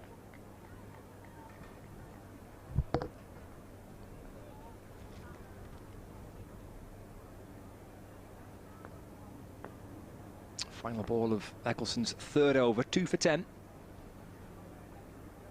Just deflects down towards the fine leg boundary. They're going to look. No, just the 2. It was well played. Nobody there. Just guided it down that leg side. It's a 72 for 6. 6 off the over, I think, there. In the sunshine, time for a dance. Oh, she's realised she's on camera. On the big screen. Great, the weather forecast is so good today. As mentioned, the wind is breezy, but it's a lovely day to watch a bit of cricket. There we go, have a wave on the balcony.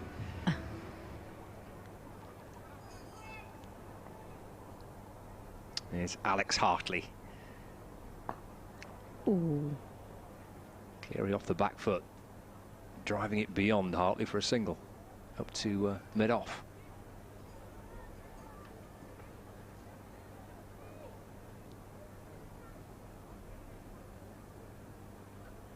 Hartley from the Jimmy Anderson end.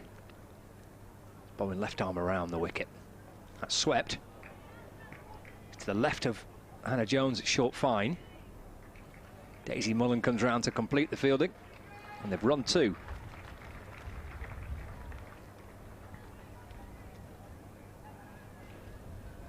.75 for 6.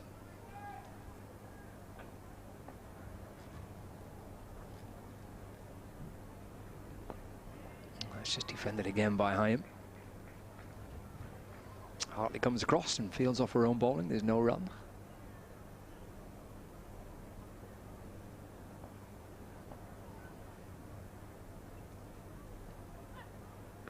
Looking to sweep it away towards that leg side. 2 fielders are there. Oh, and it's gone straight through the middle.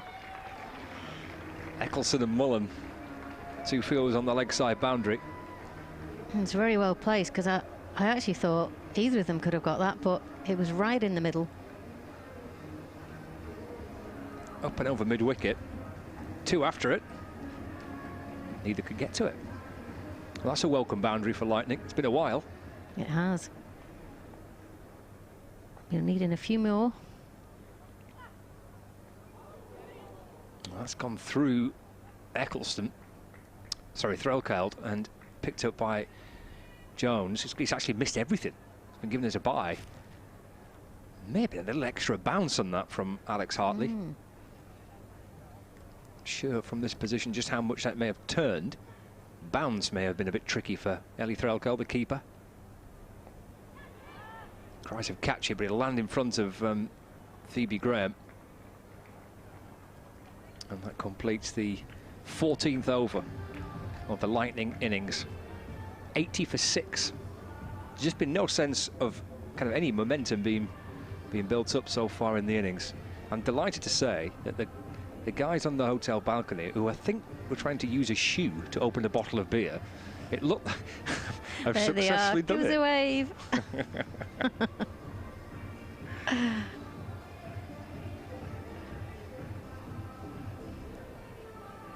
Oh, there's Mike with the Lancashire hat on, the Roses hat.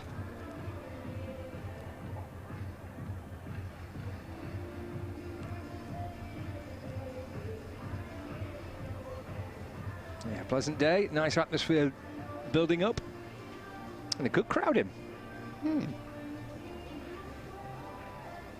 Just need those clouds to break a bit more.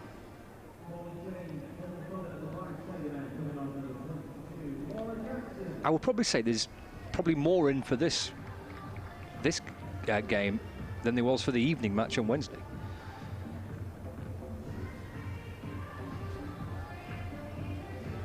I think thinned out the crowd after the first match on Wednesday, but it was cold. It was quite a chilly evening, and I think it did thin out a little bit, the crowd, but there's good numbers inside Emirates Old Trafford today watching this fixture. Laura Jackson coming on. Yeah, over number 15. That's flicked away down towards fine leg. I think that's it though, you know, you're quite happy sitting there watching cricket when it's beautiful weather and you're nice and warm, but put a real chill in there and, well, time limit's a bit different. You've got to be a hardcore supporter, haven't you, if you're going to sit there in the chilly evening. Oh, well prepared with blankets and coats, and which we should be in the north. Well, they thought about 2, but would have been dangerous. Yeah. 82 for 6. Hyam's been quite busy here. She's 14 from 14 deliveries, couple of 4s, just giving Lightning a little bit of momentum, and they've needed it.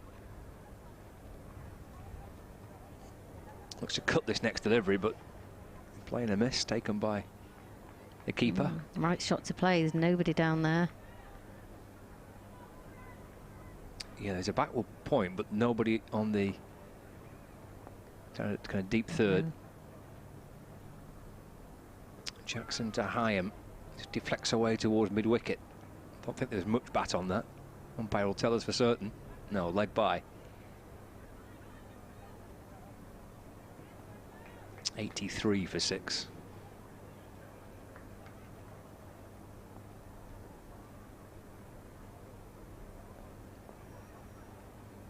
Jackson over the wicket balls. From the crease, Cleary looks to try and strike the ball away, but... Oh, and they're going for an overthrow. Yeah. Well, that's a rarity, isn't it, from Emma Lamb?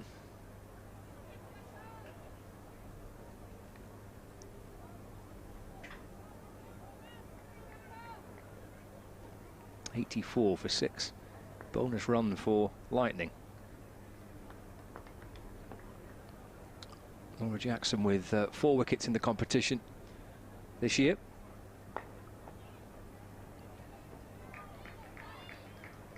It's pushed up to mid-on for a single by Hyam. End of the 15th over. 85 for 6. Hyam certainly has given Lightning an injection of energy here. This is a good little cameo, 15 from 17.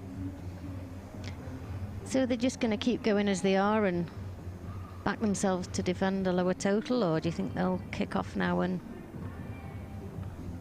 try and go a bit more aerial? Well, 4 wickets left.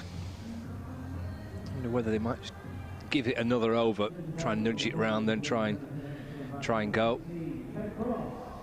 I remember speaking to Peter Moores when he was head coach of Lancashire. He said in situations like this, you sometimes look at how many wickets have you got left, how many overs have you got left. So if you've got 4 wickets left, go with 4 overs to go. That type of strategy. We'll see what the approach is from these two. Kate Cross back into the attack. It's chipped back over her head. Safe. Would have been a gunner with it mid-on, but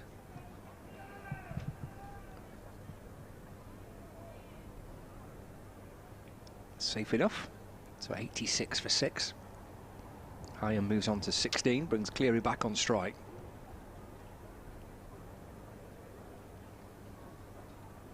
Crossing and balls. Yorker to Piper Cleary. Well dug out.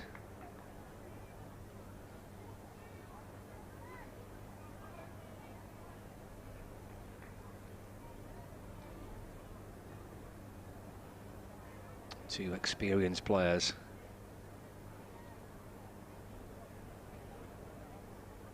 Up against each other here, Cross and Cleary. A little bit of width, that's cut. That's out. Well, Phoebe Graham's having a great day. Second run out for her. Again, a sense of pressure being built because of the score. Going for a single. Yeah, but that was a clean pick-up, fast throw-in, very tight run to take on.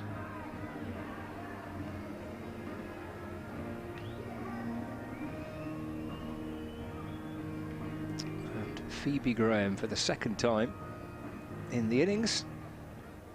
He's there to scoop up. Great throw. That flat, quick flow, perfect height for the keeper to take it. Chopped into the ground, clean pick-up, fizzed in. Hyam's got him. Run out for 16, and it was Lucy Hyam that was just injecting a bit of pace into the innings for Lightning. That's perfect work from Phoebe Graham. And Ellie Threlkeld with a catch into the stumps, and that's the 7th wicket to fall, 86 for 7.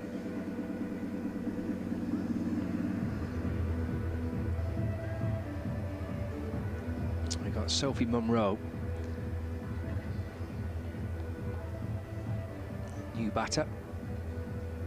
Crosses push back mid on again. So there's a long on, there's a deep mid wicket, a deep backward square leg, and fine leg. 4 on the leg side boundary. It's hit through the covers, but stopped inside the circle. Good fielding.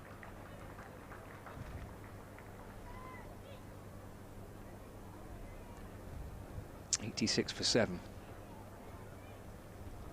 Kate Cross would be hoping that this is her over, because it's not been her day just yet with the ball. I think her first 2 overs went for 24.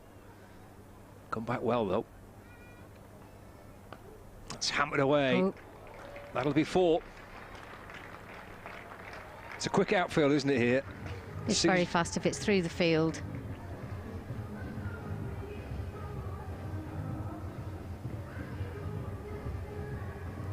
Phoebe Graham with the dive, but if you get it through the infield, you're going to get value for it, I think. You are.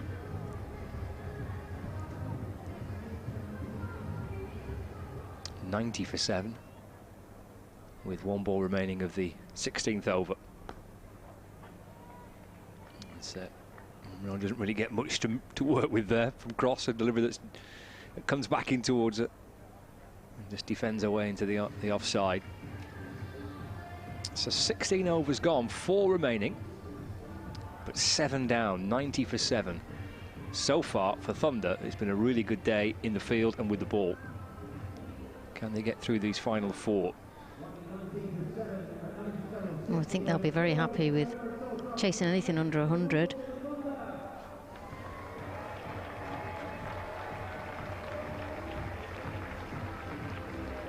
Yeah, Lightning, 4 overs left. They want to get this north of 100, won't they? Try and get 3 figures on the board. Yeah, I think at this stage they're probably looking at 120. Hannah Jones returns. Down the pitch comes Cleary, trying to work it to the leg side.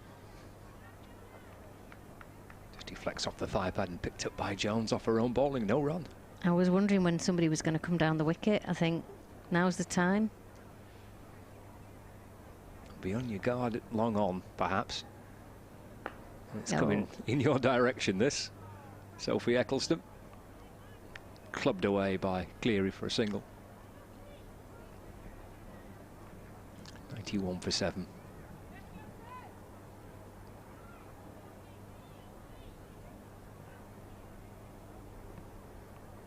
Munro back on strike. Again, Lamb fielding at short extra cover. Sounded good that off the bat. It did. I think either side of Lamb. Either, yeah. But it went straight to Emma Lamb. Oh, it's hammered down the ground. Umpire ducks for cover. 4 runs. Welcome boundary for Lightning. 95 for 7. Yeah, great shot. No fielder behind the umpire. And she's really placed that in a great area. Eccleston is at long on, but obviously just couldn't get around to cut that off. She's gone again. Yeah, that's Yeah, a another great 4. shot. Through extra cover. This is what you call teeing off.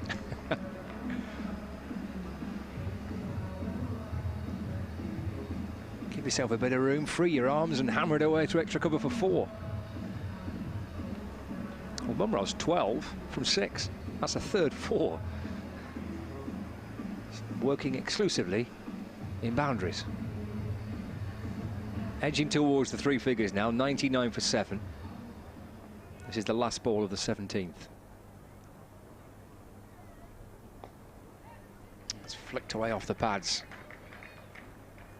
Out towards cross at mid-wicket for a single. And that does bring up 3 figures for Lightning. Got themselves 100 on the board.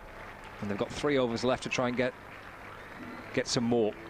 Try and push the run rate up if they can. It's been hovering around just over 5 for most of the innings after a pretty brisk start. Can they try and excel? Well, Munro has injected a bit of pace at the back end here. Yeah, and if she keeps on at this and she gets 3 4s and over, then it kind of puts them in the game. Gives them a better total to defend.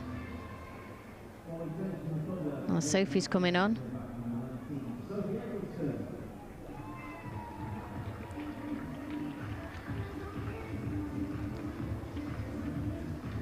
Well, this will be intriguing if Munro fancies having a go at Sophie Eccleston. I think she's going to have to. Well, Eccleston's got 2 fielders behind her. It's a long off and long on the boundary behind the ball at front of the pavilion. There's a deep mid-wicket.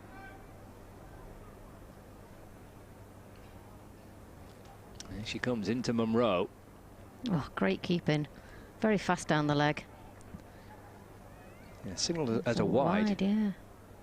But it was sharp work from Threlkeld. See Alex Hartley there sprinting from mid-wicket to kind of backward point, short third. Eccleston in. Up and over extra cover. Is it enough to clear Lamb? No, takes a really good catch. Running backwards, he went high. Munro departs. Well caught by Emma Lamb, 101 for 8. And even if she had got hold of that, there was another fielder on the deep there, wasn't there? So well done, Sophie.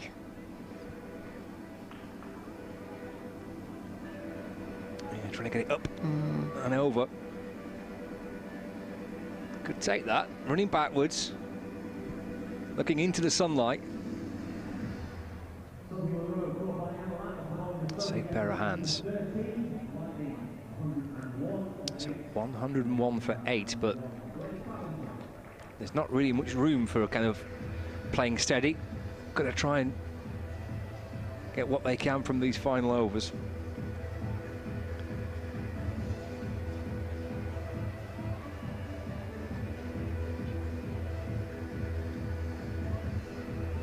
Lamb's now got 3 for 13 into her 4th and final over.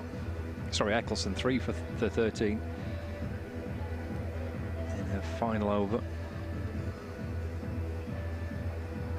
Did just hold Sophie Eccleston back, perhaps for a situation like this, Ellie Threlkeld, just keeping one in reserve from a star bowler. Yeah, good plan as well.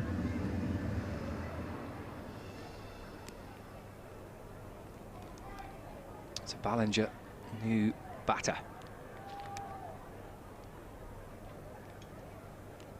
Eccleston from the Anderson end. In and bowling. Just hopping back and pushing it out into the offside. Eccleston tumbling away to her right-hand side to try and stop the ball off her own bowling. And there's no run. Where's she looking here? She's looking leg side. There's got 3 fielders on that leg side boundary. No, again trying to work it into the offside, but Kate Cross is there. Again, there's no run, so a wide off the first delivery and then a wicket and 2 dot balls since. And that's edged. Oh, it's to the right of Hannah Jones. Come back for 2. 103 for 8.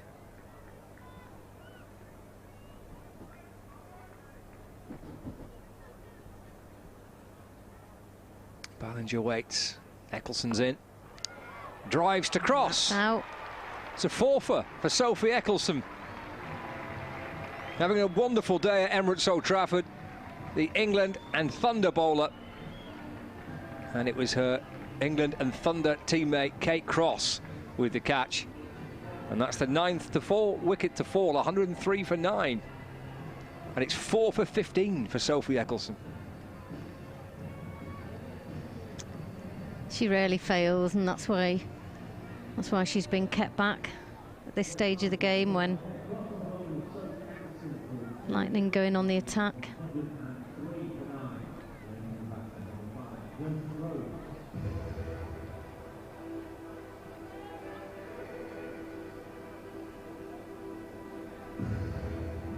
Plenty of smiles amongst the Thunder players. Tap on the back by Kate Cross to Hannah Jones, who's probably a little bit frustrated that the previous delivery actually went for 2. Probably should have stopped it. And yeah. maybe Kate just going across there to say, don't worry about it, these things happen. Maybe a bit of spin on the ball perhaps that just deceived Hannah Jones, but ultimately not too costly because the wicket fell the very next delivery. No, not 2. And if she kind of dived for it and missed it, would have gone for 4. So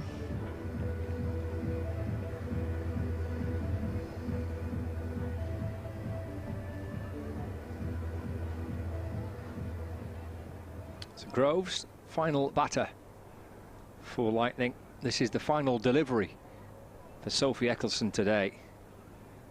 Can she get a fifer? 4 for 15 from the start. Sophie Eccleston. Great final over for her. In and bowling.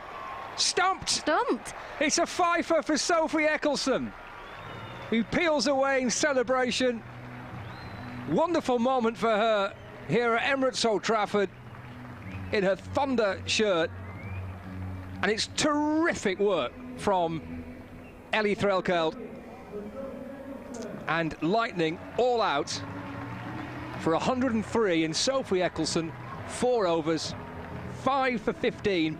How about this from Ellie Threlkeld? Wonderful keeping, great celebrations, and a magical moment for Sophie Eccleston. 4 overs, 5 for 15. She takes the ball, rich deserved, but watch the work from the keeper here. Flicking off the bails in a great celebration. And look at that. You keep hold of that ball, Sophie Eccleston. That's a wonderful moment to pick up a fifer in a T20 match. And to do it here at Emirates Old Trafford. No wonder a captain's so pleased. Pushing Sophie to the front, as is Alex Hartley. She really is a superstar. And she leads off the Thunder players. What a magical moment.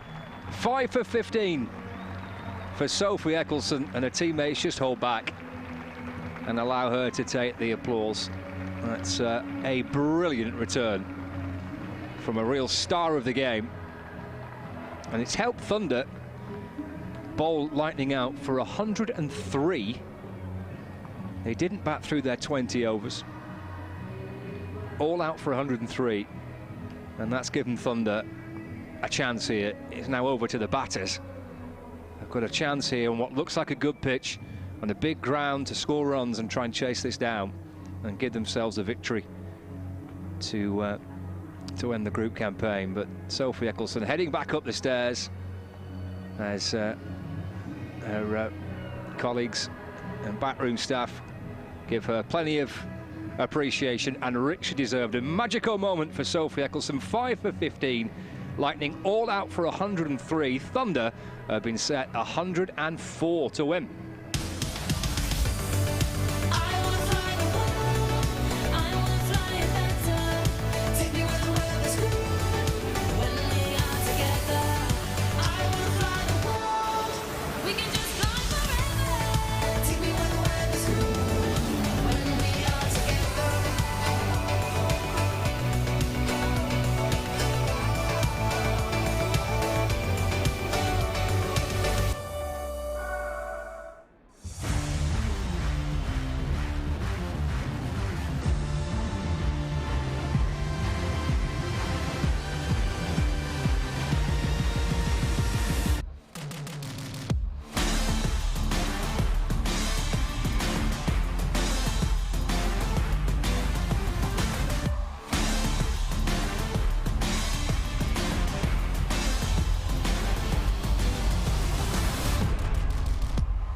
So 104 to win for the Thunder after 103 all out for the Lightning. And Warren Hegg and Sarah McCann, fresh from commentary duties, have joined us here pitchside. And Warren, it's worth saying, isn't it, that in all of our conversations, one of the things we didn't mention was the ability to field to the extent of what has been, frankly, an excellent performance from behind the stumps from Ellie Threlkeld, from 2 run-outs as well, some catches.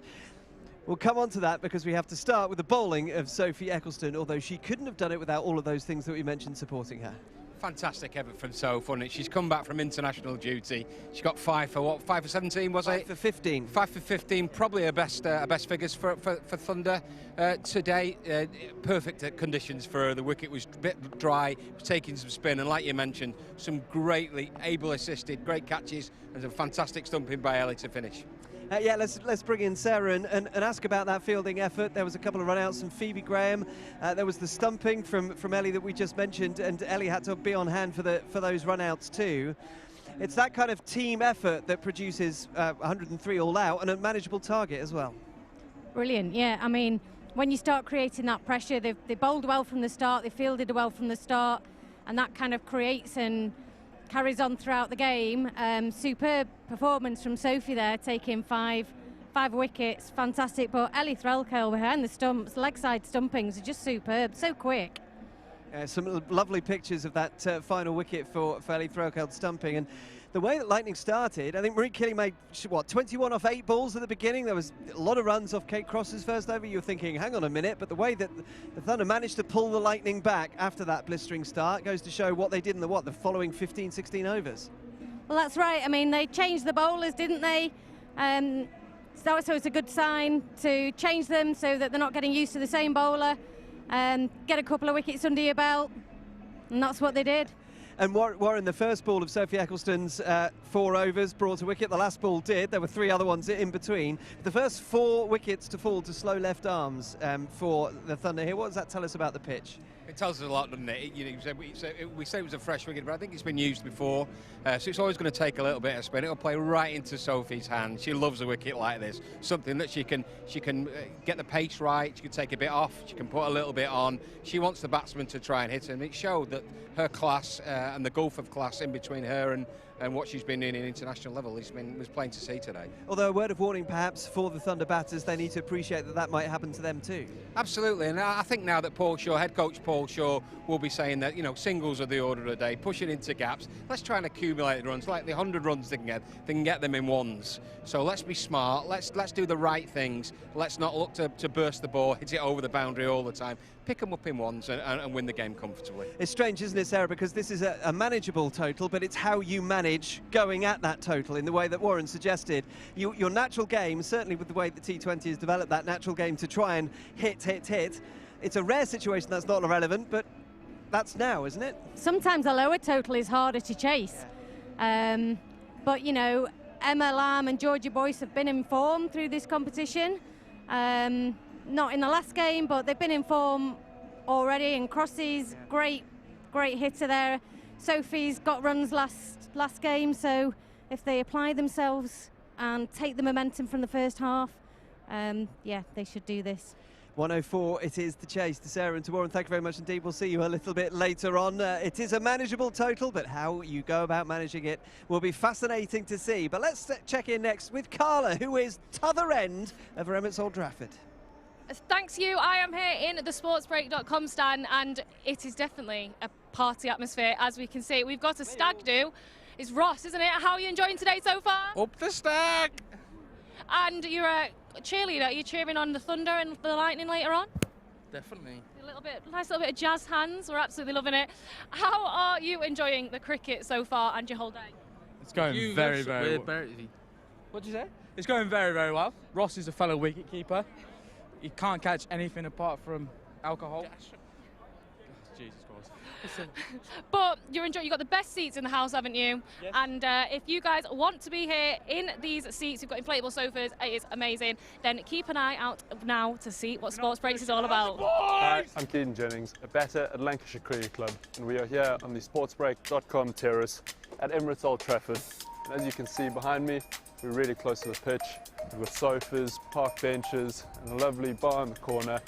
Emirates Old Trafford will be absolutely bouncing during every game day, so come down with sportsbreak.com and enjoy your day.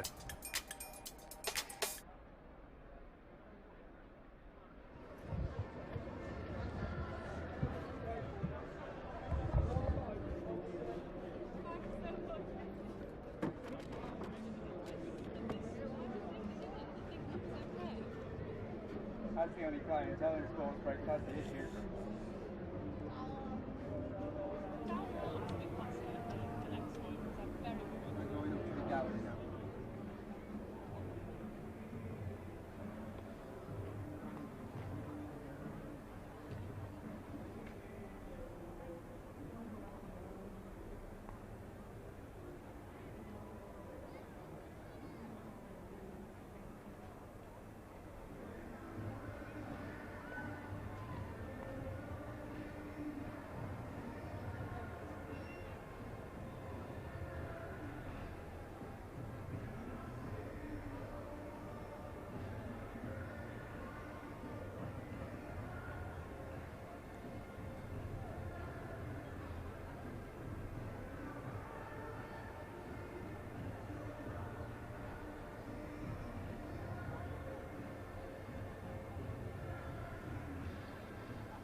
So 104 it is to win for Thunder. Can Lamb and Boyce get Thunder off to a perfect start? They both got runs against Lightning in the fixture earlier on this campaign. Sarah's back alongside me, having been pitch side. You've been busy today, haven't you? I know, yeah. It was a little bit on the back foot there because we bowled them out, so get down there sharpish. These two kind of pin the whole thing together. Boyce, the vice captain, Lamb, and if they can get off to a good start here, you'd fancy 104 as well within reach. Yeah, I think so. I mean, they bat well together. They've got runs throughout the competition, so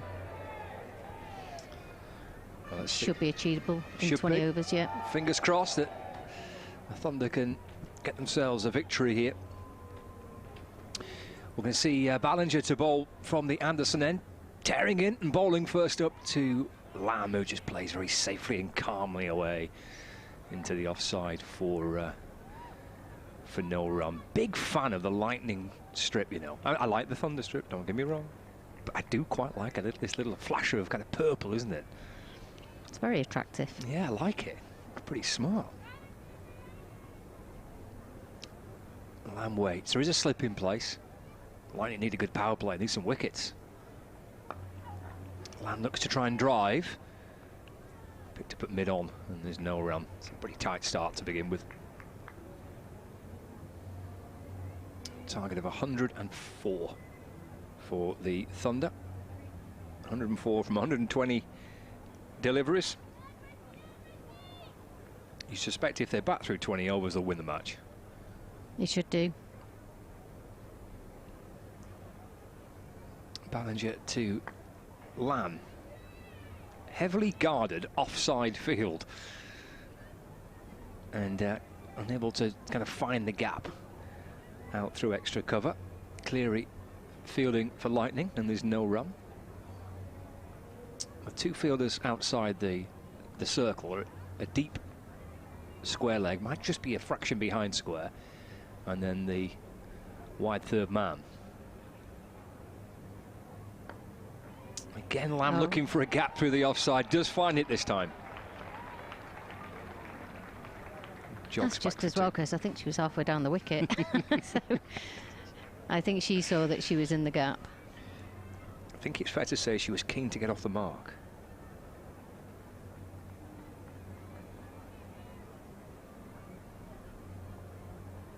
It's the first run, two of them, for Thunder. Ballinger bowls again. Just nudged away towards mid-wicket. And there is no run. And that is the... no, one ball left of the first over. I was just looking at during the interval with regards to the stats for Sophie. Picked up a 5 for today, Sophie Eccleston. Played to the offside again, there's no one, doesn't beat the infield. And that is the end of the first over, 2 without loss. I think they're the joint third best in the Charlotte Edwards Cup. I need to just double check it. I found it, and now I can't find. Now I've lost it. Yeah, actually, the joint best figures. So, the joint best figures in the Charlotte Edwards Cup of 5 for 15 is a brilliant effort from Sophie Eccleston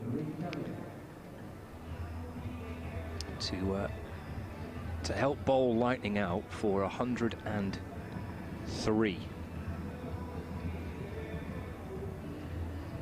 Give Thunder a great opportunity here to clinch a victory.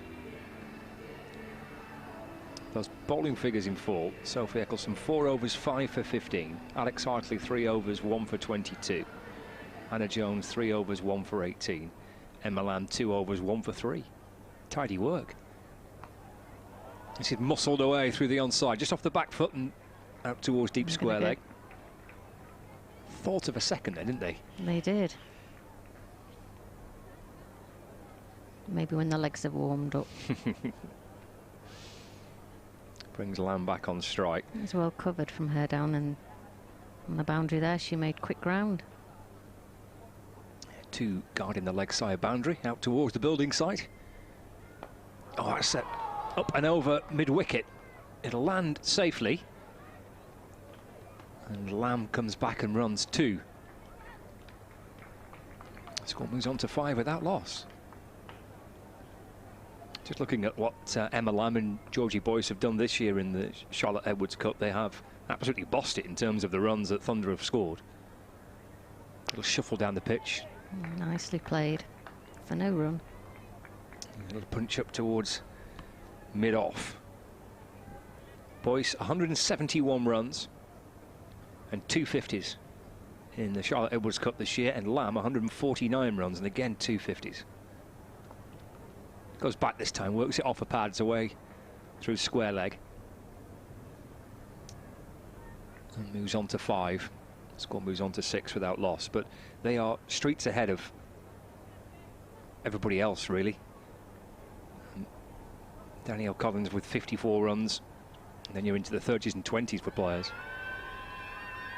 Big appeal for LBW, gone.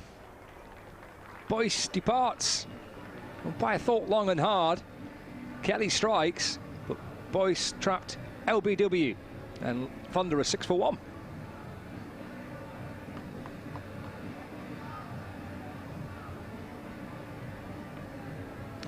That's a big wicket. It is.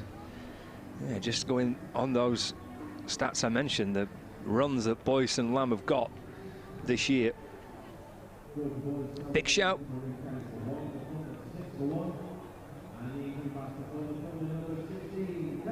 They wanted it, they were keen on it, and the umpire obliged. The Thunder lose their first wicket in the second over. And as we saw on Wednesday night, see Kate Cross coming in at number 3. And that'll give Lightning a big boost. Chasing a low, putting on a low total and getting an early wicket. Yeah, they had to strike it early here. They need actually a good power play, don't they, Lightning? Yeah. To kind of drag it back and make it more of a even contest. Cross off the mark straight away, off the back foot, punch towards mid-on for a single. 7 for 1 as Munro came up to complete the fielding. Lightning are nice and busy in the field, they need to be. They've got to try and take every opportunity.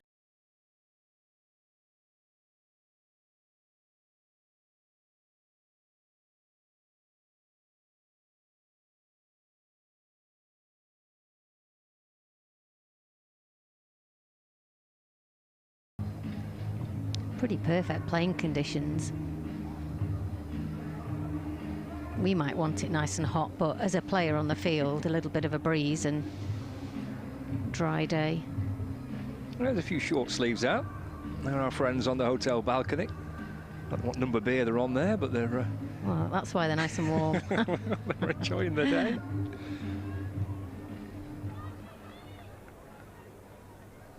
It's 7 for 1 after 2. Cross on strike. Looks to try and ramp it, and does. She has as well. Is she going to save that? That's a great stop. It's wonderful work down below us. It's inventive cricket from Kate Cross. That was just good fun all round, wasn't it? Yeah.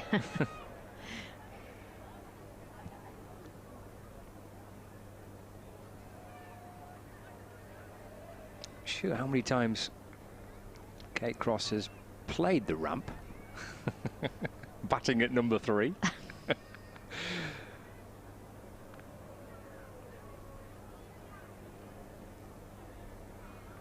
9 for 1. Ballinger back in, balls again.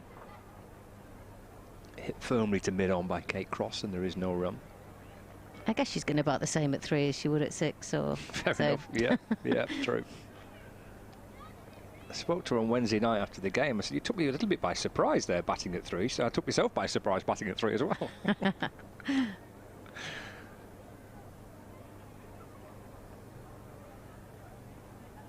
Ballinger back into Cross. Oh, that's hammered away through extra cover for 4. It was a great shot.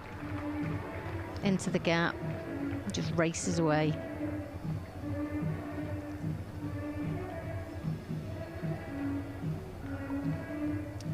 Sweetly timed from Cross.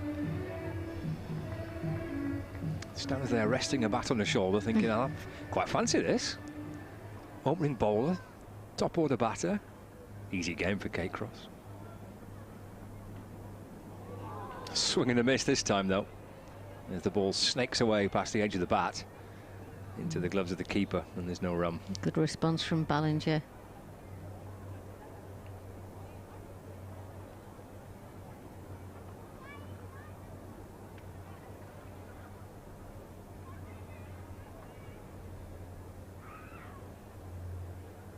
Looking for her first wickets of this year's Charlotte Edwards Cup. Cross on strike, in from the Anderson end. Flicked away just in front of square on the leg side. They're going for 2. They've got to. Made that look comfortable, really, didn't they? It felt, coming back for a second, might be quite tight, but yeah, they made it look pretty easy in the end. 15 for 1.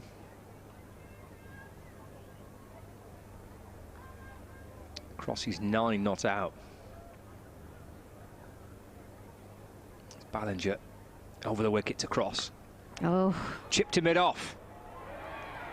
And Cross departs, and Thunder lose their second wicket in the 3rd over. Cross out for 9. Caught by Munro, and Ballinger does claim her first wicket of this year's Charlotte Edwards Cup. 15 for 2 after 3. And that put Lightning right back in the game.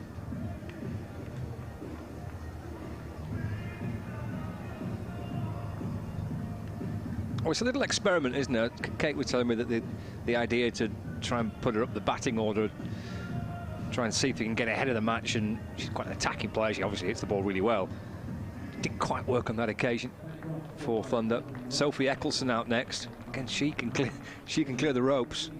But they don't actually need to necessarily do that, do they? Well, no, not when you're only chasing 104. 4.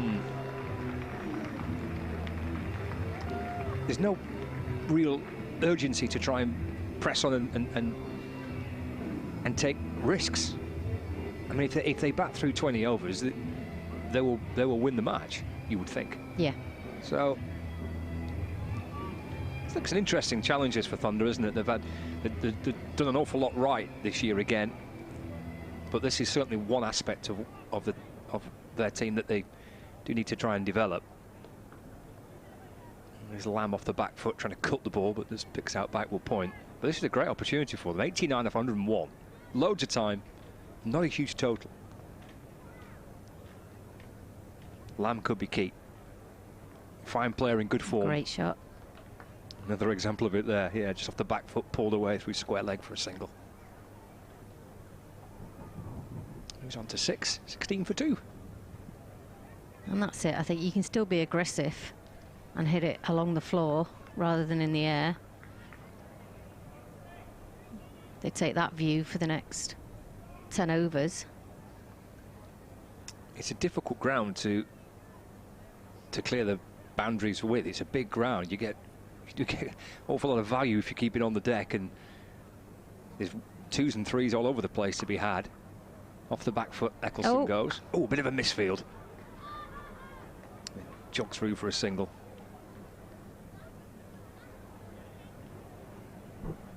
$17 for 2. We're halfway through the 4th over. It's Kelly from the Statham end.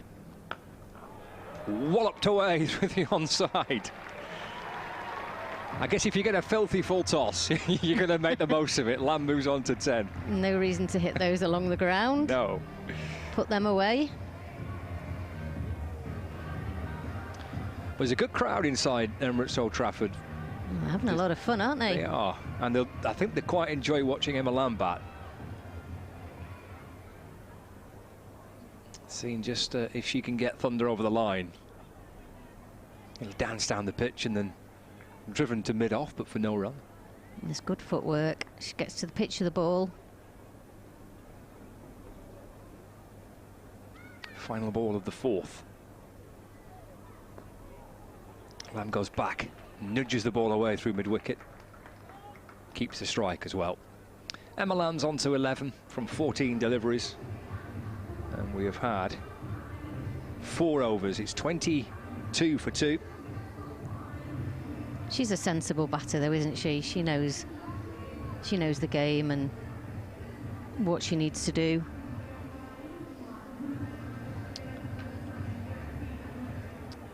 She is. She's a fine player, and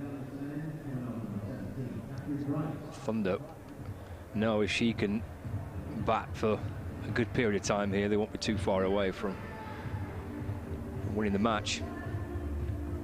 Lightning know that Lamb is an absolutely key wicket. Yeah.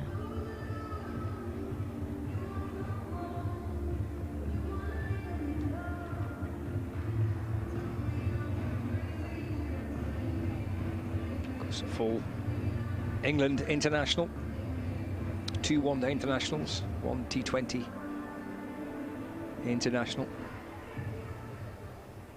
Still just 24, Emma Lamb. Catherine Bryce into Lamb. It's flicked away through square leg for a single. Moves on to 12, 23 for 2.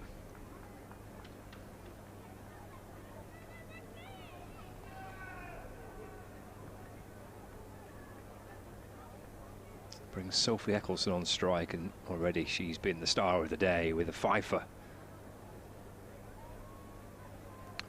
15, joint best bowling figures in the Charlotte Edwards Cup. Now looking to try and get some runs to help their team over the line. Catherine Bryce from the Anderson end. Just trying to force it into the offside, but there's no run. Just take it to the test match. A little update on the New Zealand innings. Second innings, New Zealand, 139 for 4. Got themselves a partnership here with Daryl Mitchell. And Eccleston works it to the leg side for a single. And Tom Blundell. Mitchell's 45, Blundell's 48. New Zealand 139 for 4. And they lead England by 130 runs. Matt Parkinson's had a ball.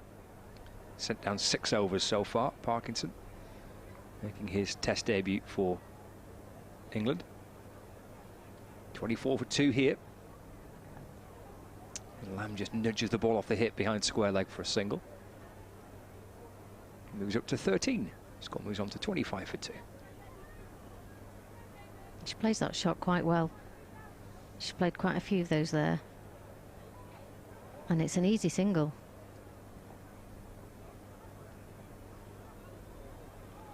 Price to Eccleston. Looks to sweep it. Oh, she's gone. LBW. Finger goes up. Thunder lose a 3rd wicket. She's not happy about that. Gone for 2, Sophie Eccleston. Thunder are 3 down in the power play. This is exactly the power play that Lightning needed to have. It is, and they've got it.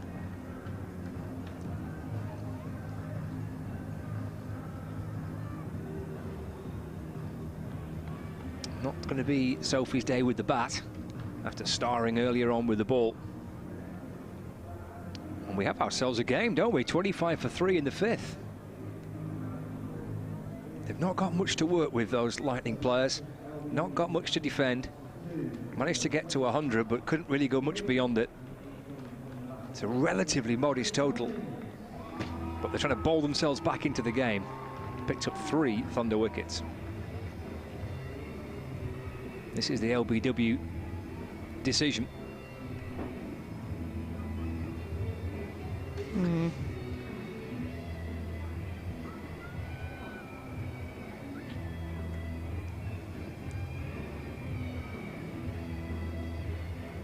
Bryce with her first wicket, 1 for 3.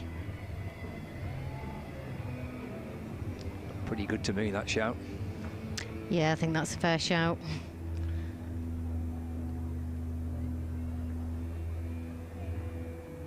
So Collins, new batter. In a bit of bother here, just needs someone to play alongside Lamb at the minute. Well, that's it. I mean, she's in form, she's playing well. We just work with her, rotate the strike, put her on strike.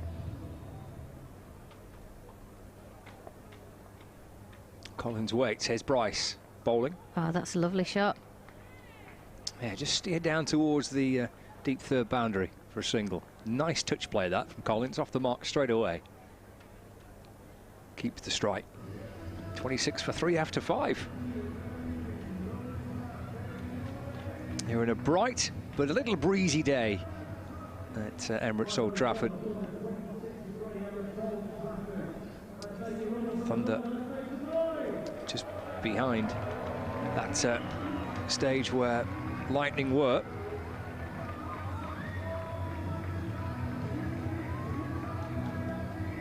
Conversation between the two batters out in the middle. 78 of 90 is the equation. Can Collins be the batter to support Lamb?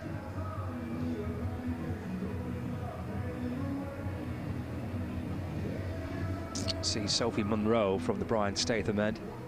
This is the final over of the power play.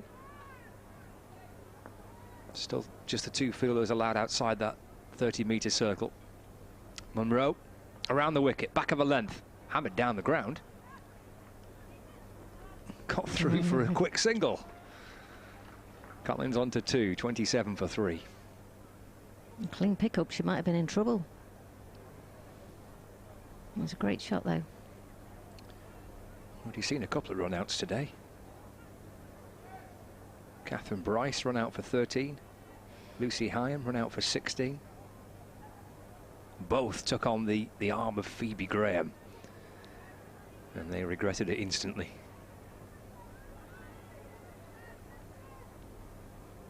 Lamb back on strike. 13 not out. Gets nicely forward and defends away into the offside. Bryce at extra cover fields and there's no run. Reminder for you of how the table looks.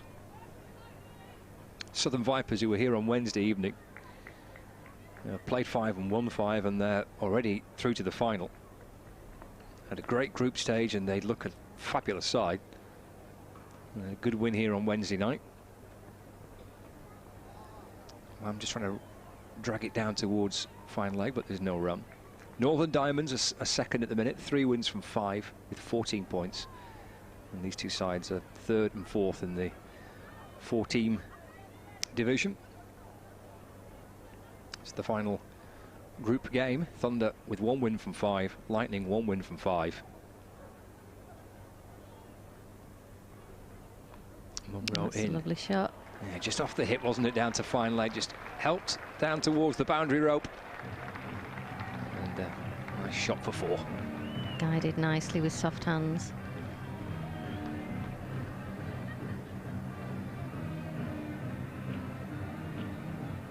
Clever shot, isn't it, with fine leg inside the circle.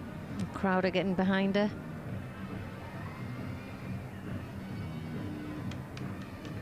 She's a real star, isn't she, Emma Lamb? She's had a fabulous couple of years, which has pushed her right in towards the England squad.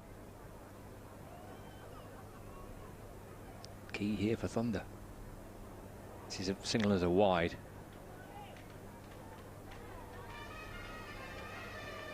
32 for 3. Just dropped short there, but down the leg side from Munro.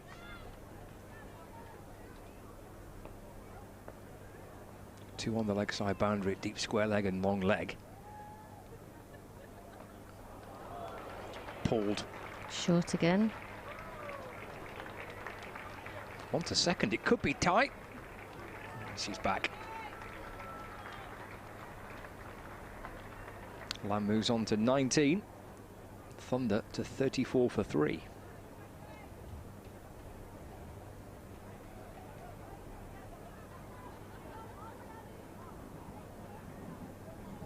Monroe needs to bowl fuller.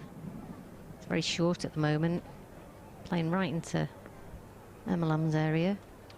Absolutely is, yeah, that vacant area through square leg. This is down the leg side. Again, that's a wide, signalled by the umpire. 35 for 3. Second wide of the over.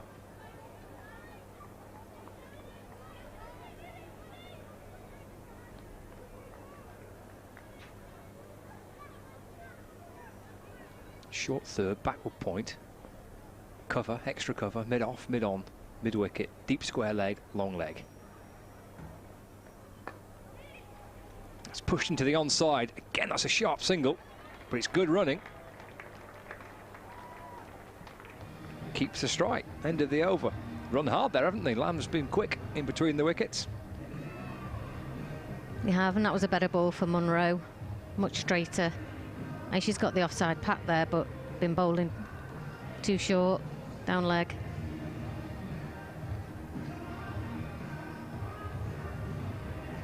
.36 for 3.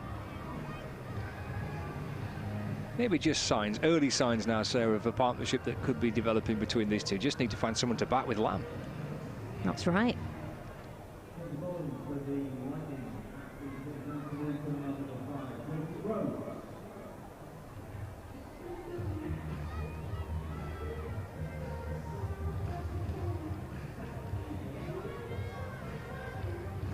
See the run rate. That's at 6 and over. It's above where they need to be. Well, on course, it's just the wickets in hand. Nothing too kind of risky needs to be taken here. So we're through the power play. So there's a few extra fielders scattered out towards the boundary. As Groves is in and bowling to Lamb. That's just dropped back down the pitch and there's no run. Groves has got a long on, deep mid-wicket and a deep backward square leg. And then deep extra cover.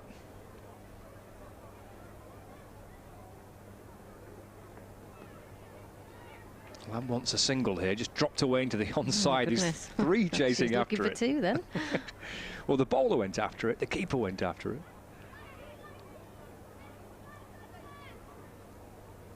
Just dropped out towards mid-wicket, towards the edge of the 30-metre circle. She went hurtling through the first. Couldn't come back for 2. So Lamb's on 21. They don't need any more run-outs. No. 2's enough. It'll change the field. Pushed away on the leg side, deep mid-wicket and deep backward square leg, deep extra cover.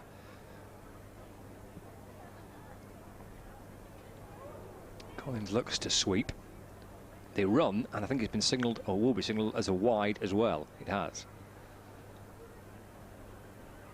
Score advances by the addition of 2 runs to 39 for 3.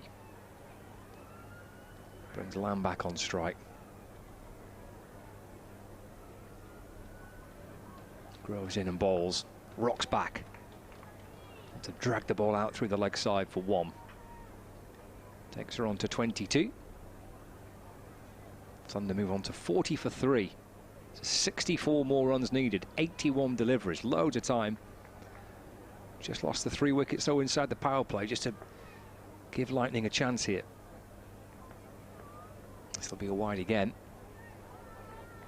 Down the leg side, signalled by the umpire towards the scorers. 41 for 3.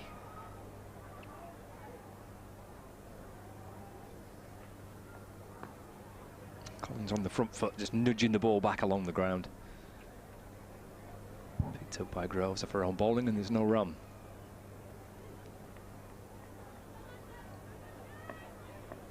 Two balls left of the over. It's been a little untidy so far, but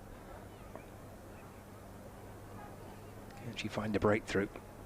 And these runs here for Collins just turned out towards backward square leg. I think actually the end of the power play will be in Thunder's favour, because it opens up more singles and they don't need to risk big shots.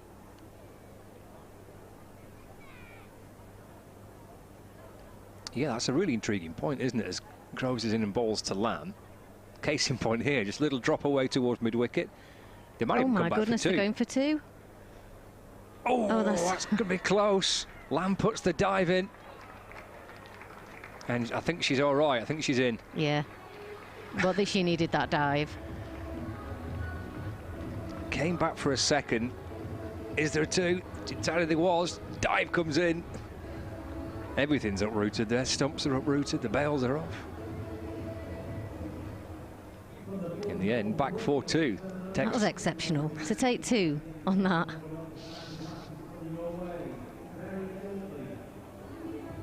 But I think that just backs up what the point you were saying, Sarah, that they've got the leg side set back to a long on, deep mid-wicket, deep backward square leg. There ain't any chance, really, that Lamb's going to whack it over there when you just need ones and twos. Yeah. And they've got enough overs, and it takes the pressure off them just to work the field.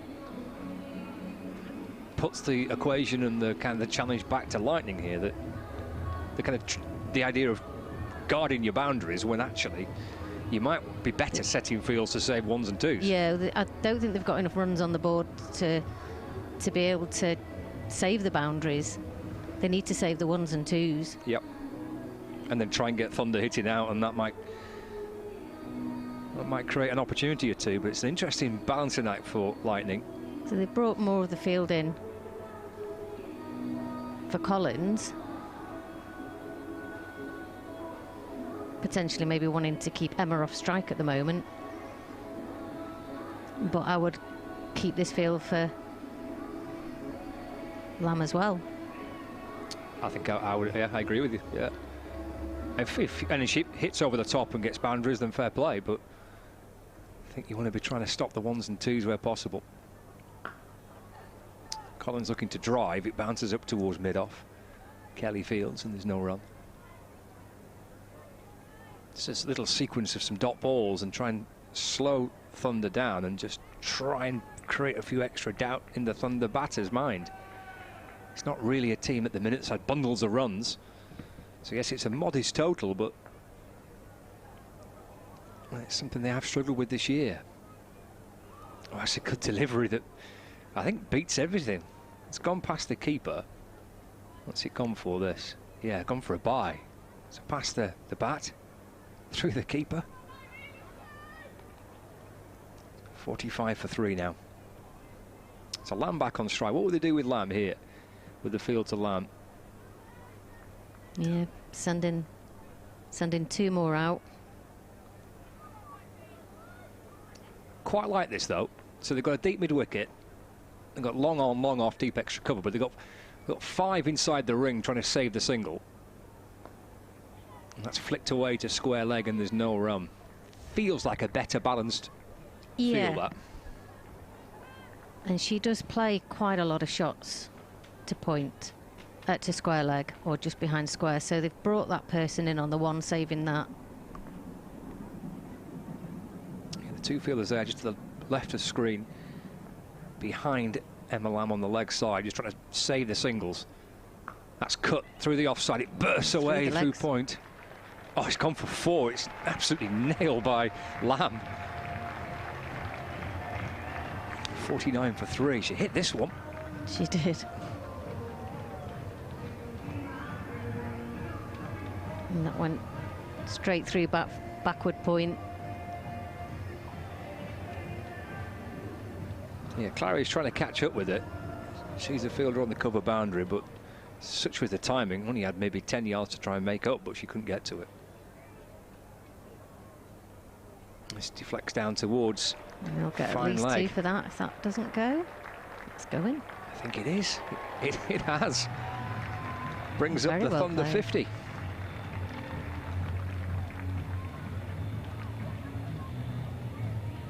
It'll flick down to fine leg. It's a chilly day if you're in the shade, isn't it? Do you know, actually, I think it's a bit warmer down there than it is in here. They had their hats on there. They had their coats and their hats on, but they're in. I think they're in the shade. You want to find a bit of sunshine. Yeah. Lamb 32 from 28. Lightning, I've got to try and find a way of getting rid of Lamb.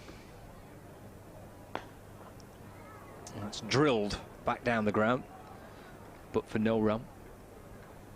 It's the end of the 8th over. 51 more runs needed. 72 deliveries to get them. And Emma Lamb is 32 not out, and there is a nice partnership that they've just got together here with Danielle Collins. Yeah, Collins is definitely supporting her here. She's not playing any rash shots, and she doesn't need to.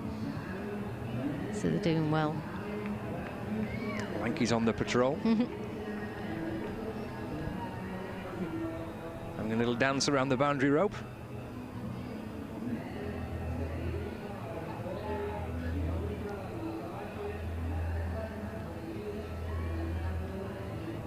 A couple of fist bumps as well from Lanky. Maybe the odd selfie.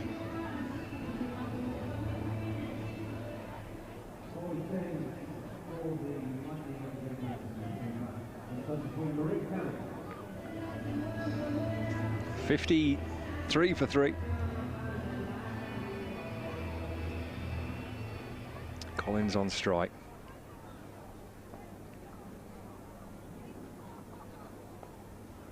Just dropped back down the pitch and picked up by Kelly.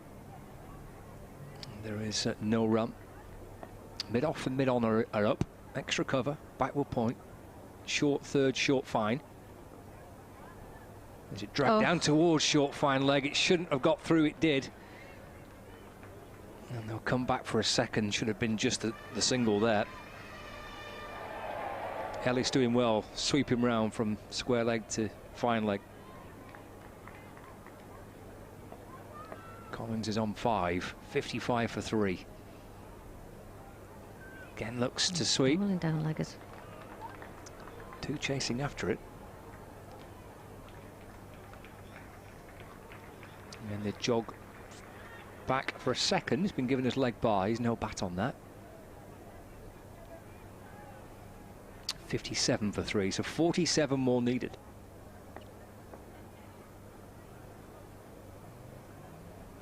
Kelly to Collins. Swept down to short fine leg for a single. Collins on to 6.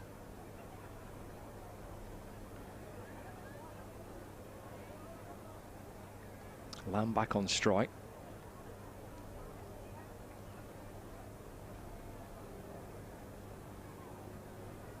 Well, they're changing the field here, so they've got, again, they've allowed Lamb the ability to work it to leg for a single.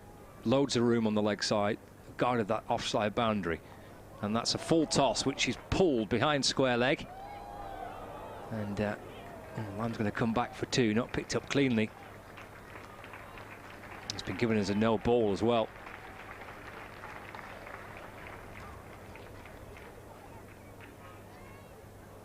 $61 for 3. Lamb moves on to 34. And it's a free hit. Yep.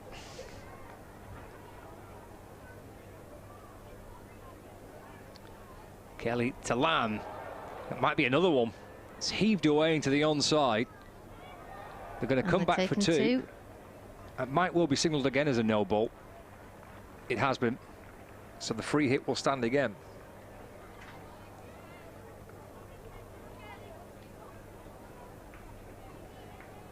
Umpire just in conversation with the bowler here. In danger of the bowler maybe being forced to come out of the attack if she... In fact, she might have to.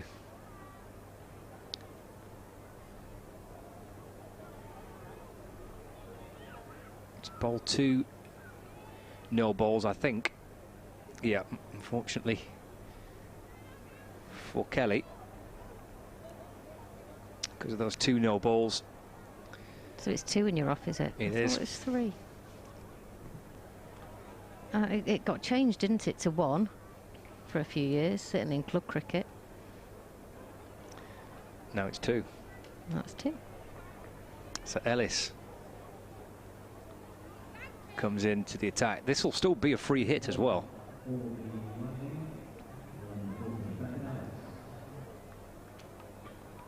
.64 for 3.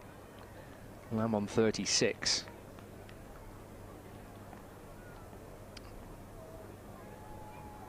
Two balls left of this 9th over. Ellis in and bowling. Lamb sends it away through the onside. It's just 1 additional run. Moves on to 37. 65 for 3 with a delivery to go of the 9th. And Collins is back on strike. 39 needed from 67. And we got fielders buzzing here, there and everywhere. Change to the field again. Plenty inside the circle on the offside. The leg side boundary, which is away towards the building site as we look to our right. Well, that's got 3 fielders. There's a long arm, there's a deep mid-wicket and a deep square leg. Ellis bowls.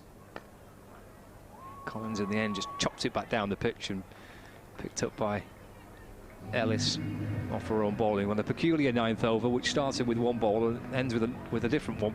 It's harsh on the on Kelly, who came to bowl a free hit ball, and it's not even her fault.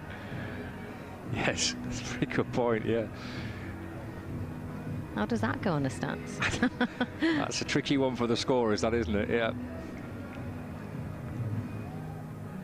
Well, luckily it only went for 1. Indeed. And Thunder have shot up and past where Lightning were. Well in charge of this now. There will be an awful lot of disappointment in the Thunder dressing room if they don't get this job done. 39 off 66.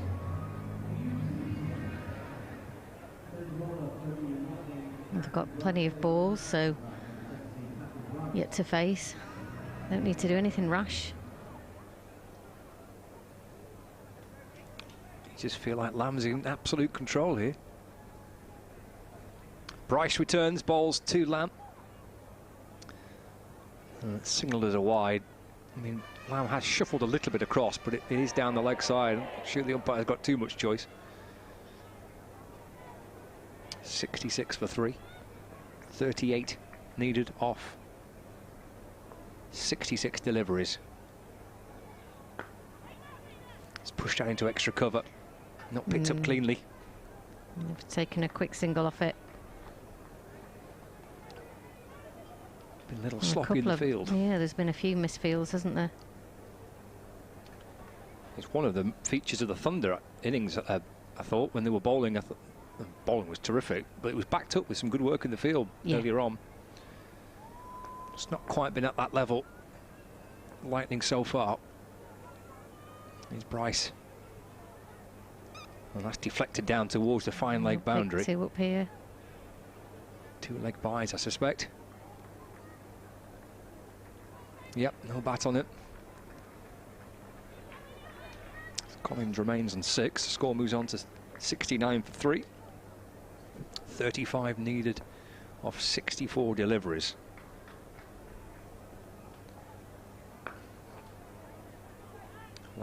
It's driven down the ground by Collins, and there is no run.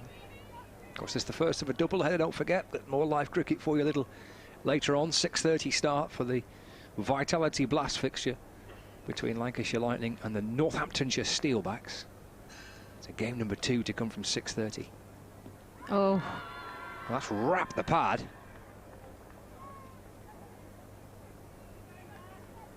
But she hit it.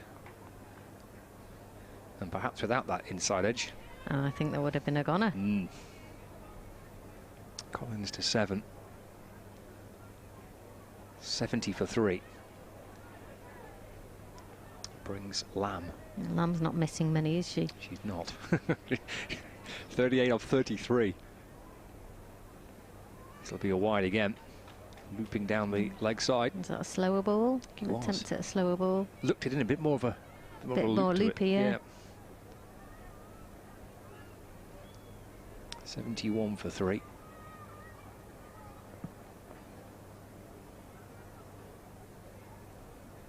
Bryce over the wicket. That's nicely played by Lamb. Flick down to fine leg. Look at the timing of that. Away. That's a lovely shot for 4. It's such a strength, isn't it, of Emma Lamb? Yeah. Beautiful little touch play. And there's nobody there, so it's a safe shot.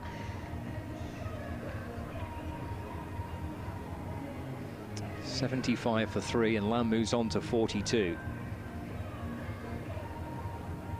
Fine leg inside the ring, so if you get it either side of short fine leg, then you're probably going to get yourself 4 runs, and that's exactly what happened.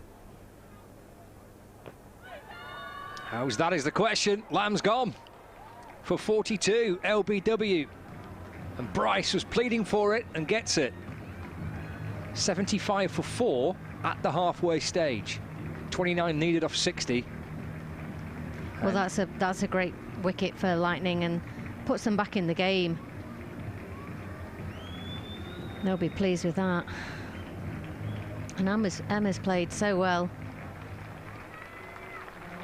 She has. She's had a terrific knock there. 42 of 35. Big shout it was.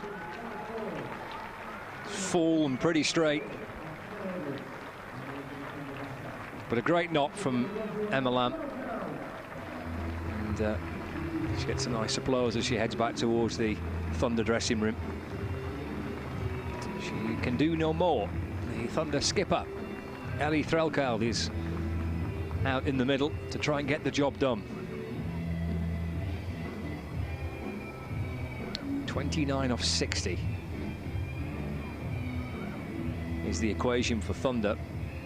The details of that Emma Lamb innings eventually coming to an end, LBW, but for 42, 35 deliveries, batted for 46 minutes and got 5 fours. But as it stands, nobody else yet has got to double figures for Thunder. Boyce made 1, Cross 9, Eccleston 2, Collins is unbeaten on 7, and Ellie Threlkeld, the new batter, on 0 at the non-striker's end. Over number 11, this will be Groves. And that's cut away by Collins. Out towards the point boundary for 4. There's great effort there in the deep. She played that very well.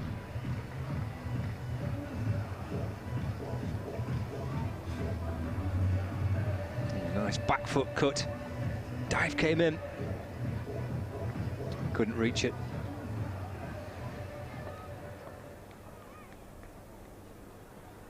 $79 for 4.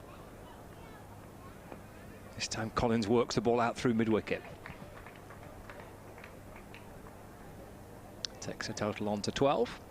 The equation now is 24 needed, 58 balls to get them. 6 wickets in hand. Again, they've got loads of time. You look at it like that.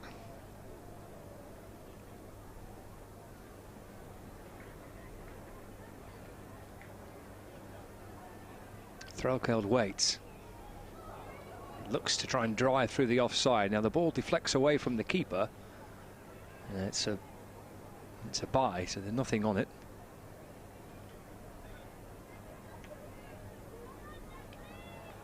23 more needed. Collins back on strike. 81 before. Collins just defends back down the pitch and there is no run.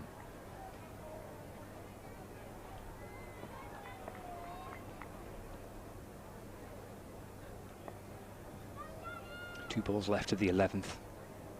Groves over the wicket, balls. Appeal for LBW, gone. That's given. Collins has gone for 12. Another LBW decision. And it's now 5 down at 81 for 5. Play straight. Just play straight.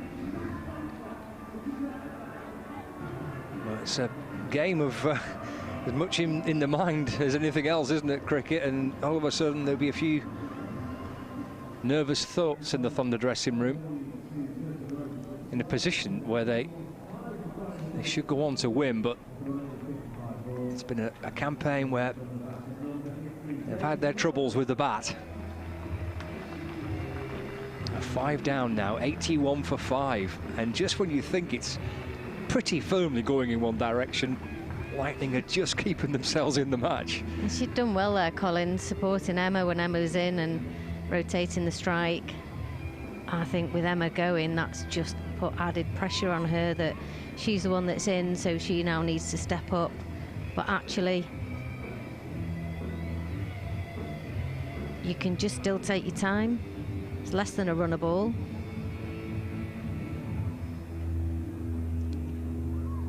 It's Daisy Mullen, who came into the team replacing Laura Marshall for this fixture, joins as skipper. Neither batter yet to get a run. Slip in place as well. Forgus Mullen plays it back along the ground, and there is no run. Good over that from Groves. Yeah, very good.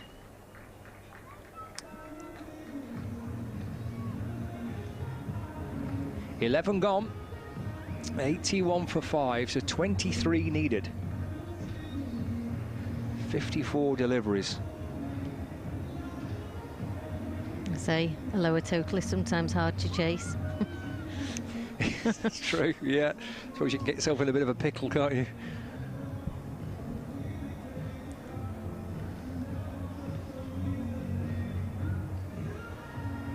That's the challenge in front of Thunder at the minute. Captain's out there to try and get a team over the line. It's Bryce to Threlkeld, playing a miss and taken by the keeper. There's no run. Good batter, Ellie Threlkeld. Has batted at 3 quite a bit for Thunder over the last season or two. Again, that's hit firmly down the ground, but stopped by Bryce off her own bowling. And there is no run. Still got quite a defensive field, haven't they? You've got 2 new batters at the crease. It'd be worth bringing a couple of those in. Yeah, it's a deep extra cover, deep square leg, deep mid-wicket. Bryce again to Threlkeld, who once more looks to try and cut the ball, but playing a miss, taken by the keeper.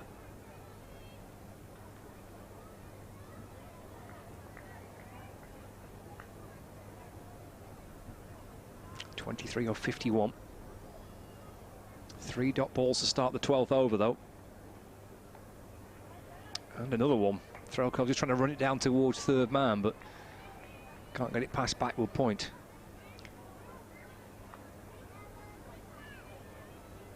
Just tried to open up the face of the bat and just tickle it down towards that boundary. Yeah, I mean, there's a great big gap there, so right shot to play. Just maybe a little softer hands, a little later. Playing it a little later. Goes off the back foot and plays a nice shot, punched away through extra cover. Ends the sequence of dot balls. A run for Thunder. 82 for 5 now, so 22 needed. 49 balls to get them.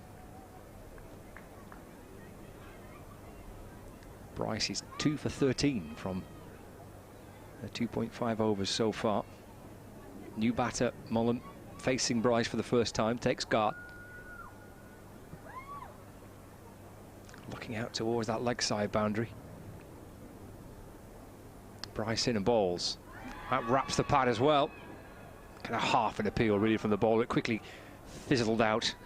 It's the end of the over. It's a good one for Bryce. It's a good one for Lightning. Just a 1 run off it. 82 for 5 after 12. Yeah, they're still in the game.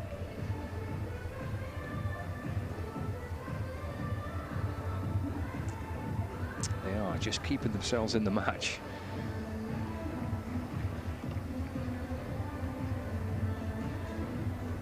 To see two members of the Lancashire Lightning backroom staff bringing out the equipment as the men start to prepare for the evening game.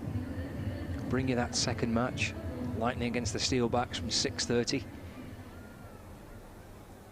Watching Thunder here though to see if they can try and sign off the group stage with a win. Groves is going to continue. There is one slip in place. Ellie Threlkel, the skipper, is on strike.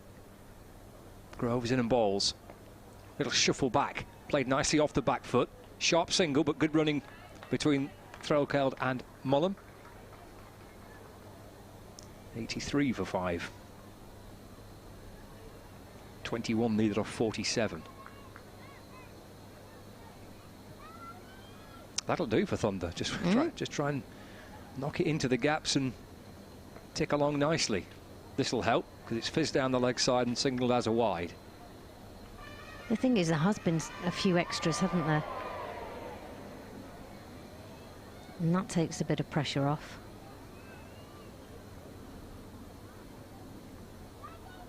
Oh. Mullen going back and playing and missing. Having Lightning hopping around in the field thinking there's another opportunity there. The extras are 15, I think, now. Slip waiting. Mullen comes a half step forward. Oh, and hammers it away through the offside. Oh, and they're coming back for 2. And that's great running. And another misfield for Lightning. Ooh, that'll be expensive. Yeah, they're giving themselves a chance. They're staying in the match, but they're also not helping themselves at time with the misfielding. Groves in to Mullen, the fuller ball. Nudged back along the ground. There's no run. 18 needed.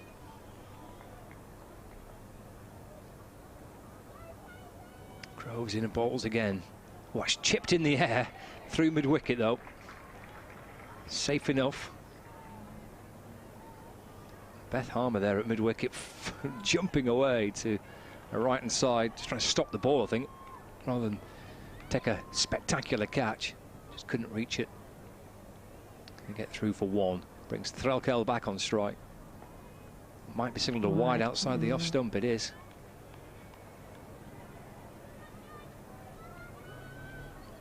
.16 needed off 43. Slowly creeping up. Groves bowls and Threlkel works the ball a little uppishly, but again it's nicely okay. Played and all you need to do. Absolutely spot on, yeah. Ideal.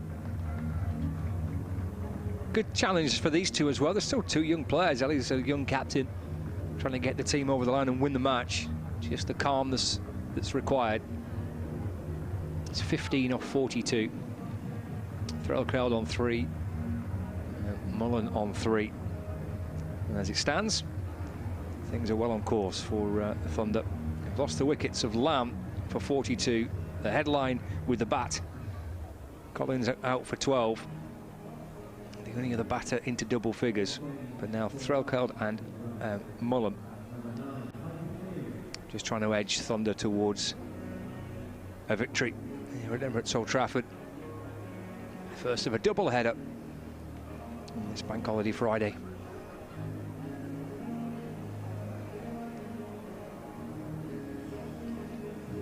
to see Cleary return. She has bowled 1 over so far, went for 8.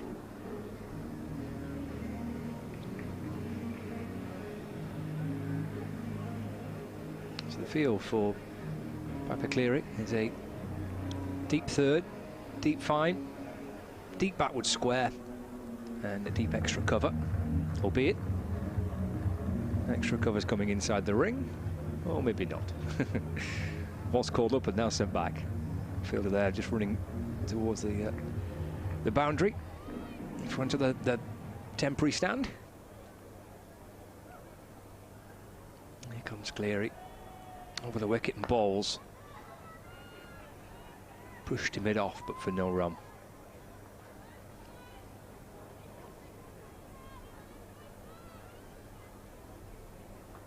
.89 for 5. Bryce in conversation with her bowler as she walks back to her fielding position. Experienced Cleary is coming over the wicket and bowling. Dropped away into the offside again by Threlko, but can't get through. There is no run.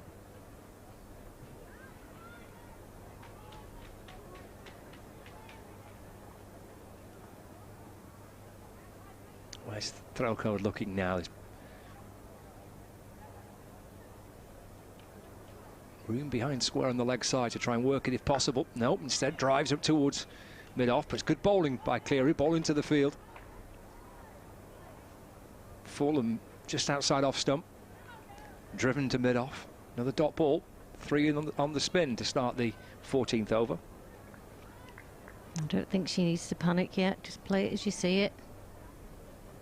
Pick up 2 or 3 and over. And that's played back along the ground, deflected onto the stumps. And there is, again, no run, so 4 successive dot balls.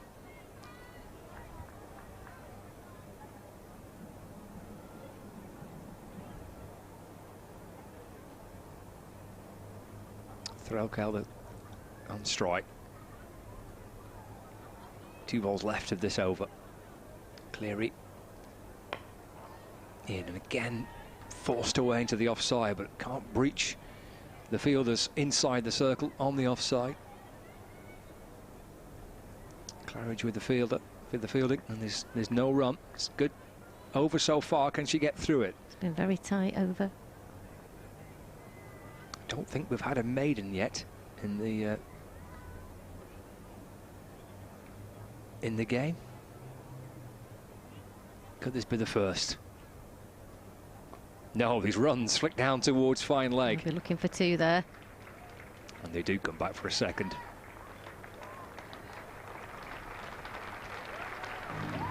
And 2 runs to end the 14th over. Sees Thunder move on to 91 for 5. They need 13 more runs to win it. And plenty of time to get the job done.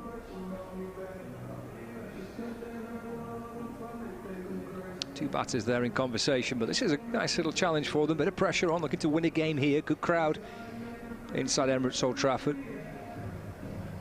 A little bit of a shake, bit of a wobble at one stage. These two just trying to calm things down once more. Will be Daisy Mullen on strike as the 15th over.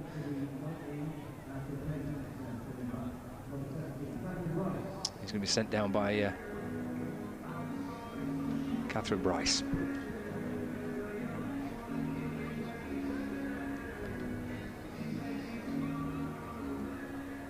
(13 off 36). Mullen drives up to mid-off, but for no run.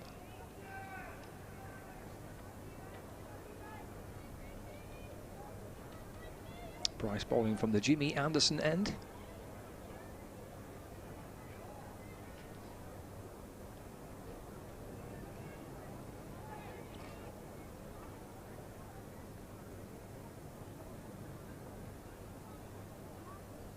Mullen waits. It's chipped over mid-wicket. She's going to get that 4. Well placed. .95 for 5.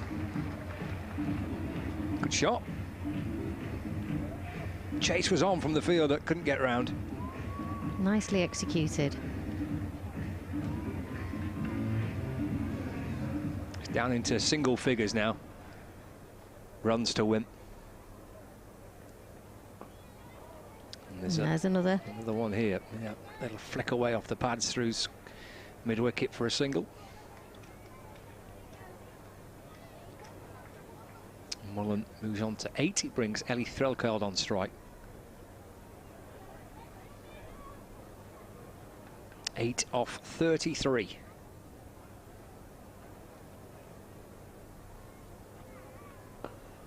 That's a good-looking shot. That's lovely. It's worked through extra cover. It's going to bring her 2 runs. Nice shot, Sarah, that.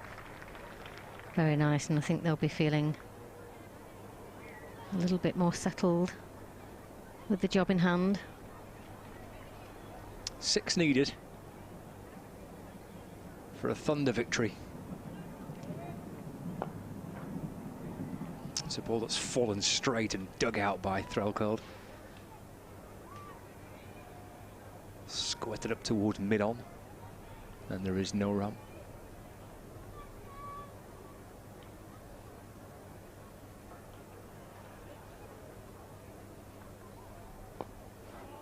That's a lovely shot by Threlkeld away through the onside.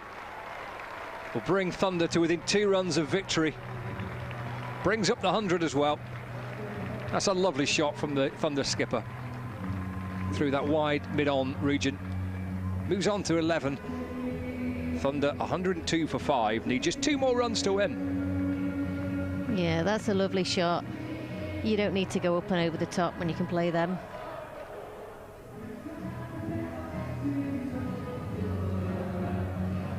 It's always time for a sing-along. 2 runs to win.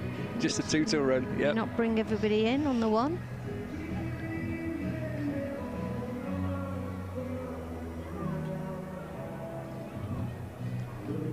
They've still got plenty out, haven't they? They have. And they only need 2 runs, so they're bringing them in. Bring them all in.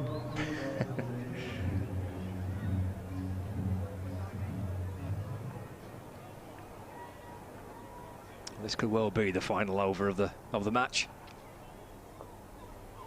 That's flicked away down towards 3rd for a single. So the scores are level. It's 103 for 5. Just the 1 needed.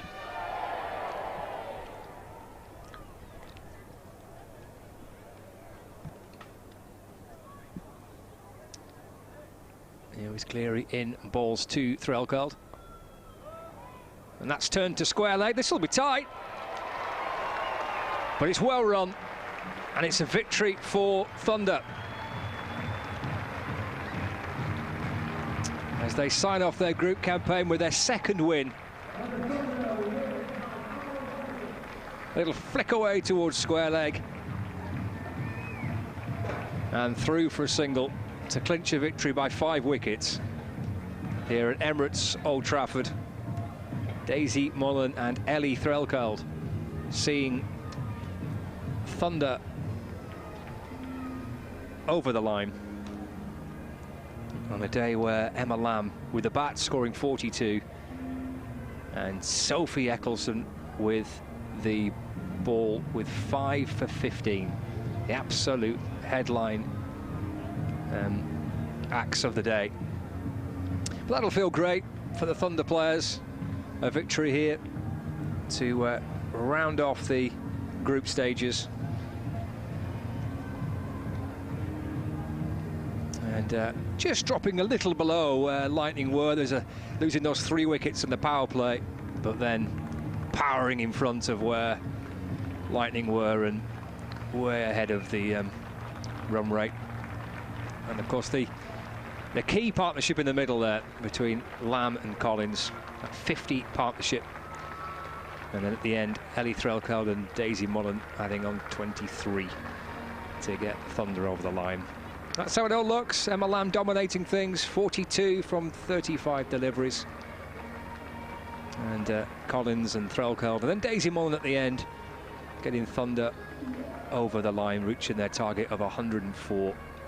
Enjoyed watching Emma Lamb bat again. She has a good record here at Emirates Old Trafford. She tends to score some runs, and she has done again. And we'll enjoy the feeling of winning here at Emirates Old Trafford. The second doubleheader of the week. It's been a great week, actually.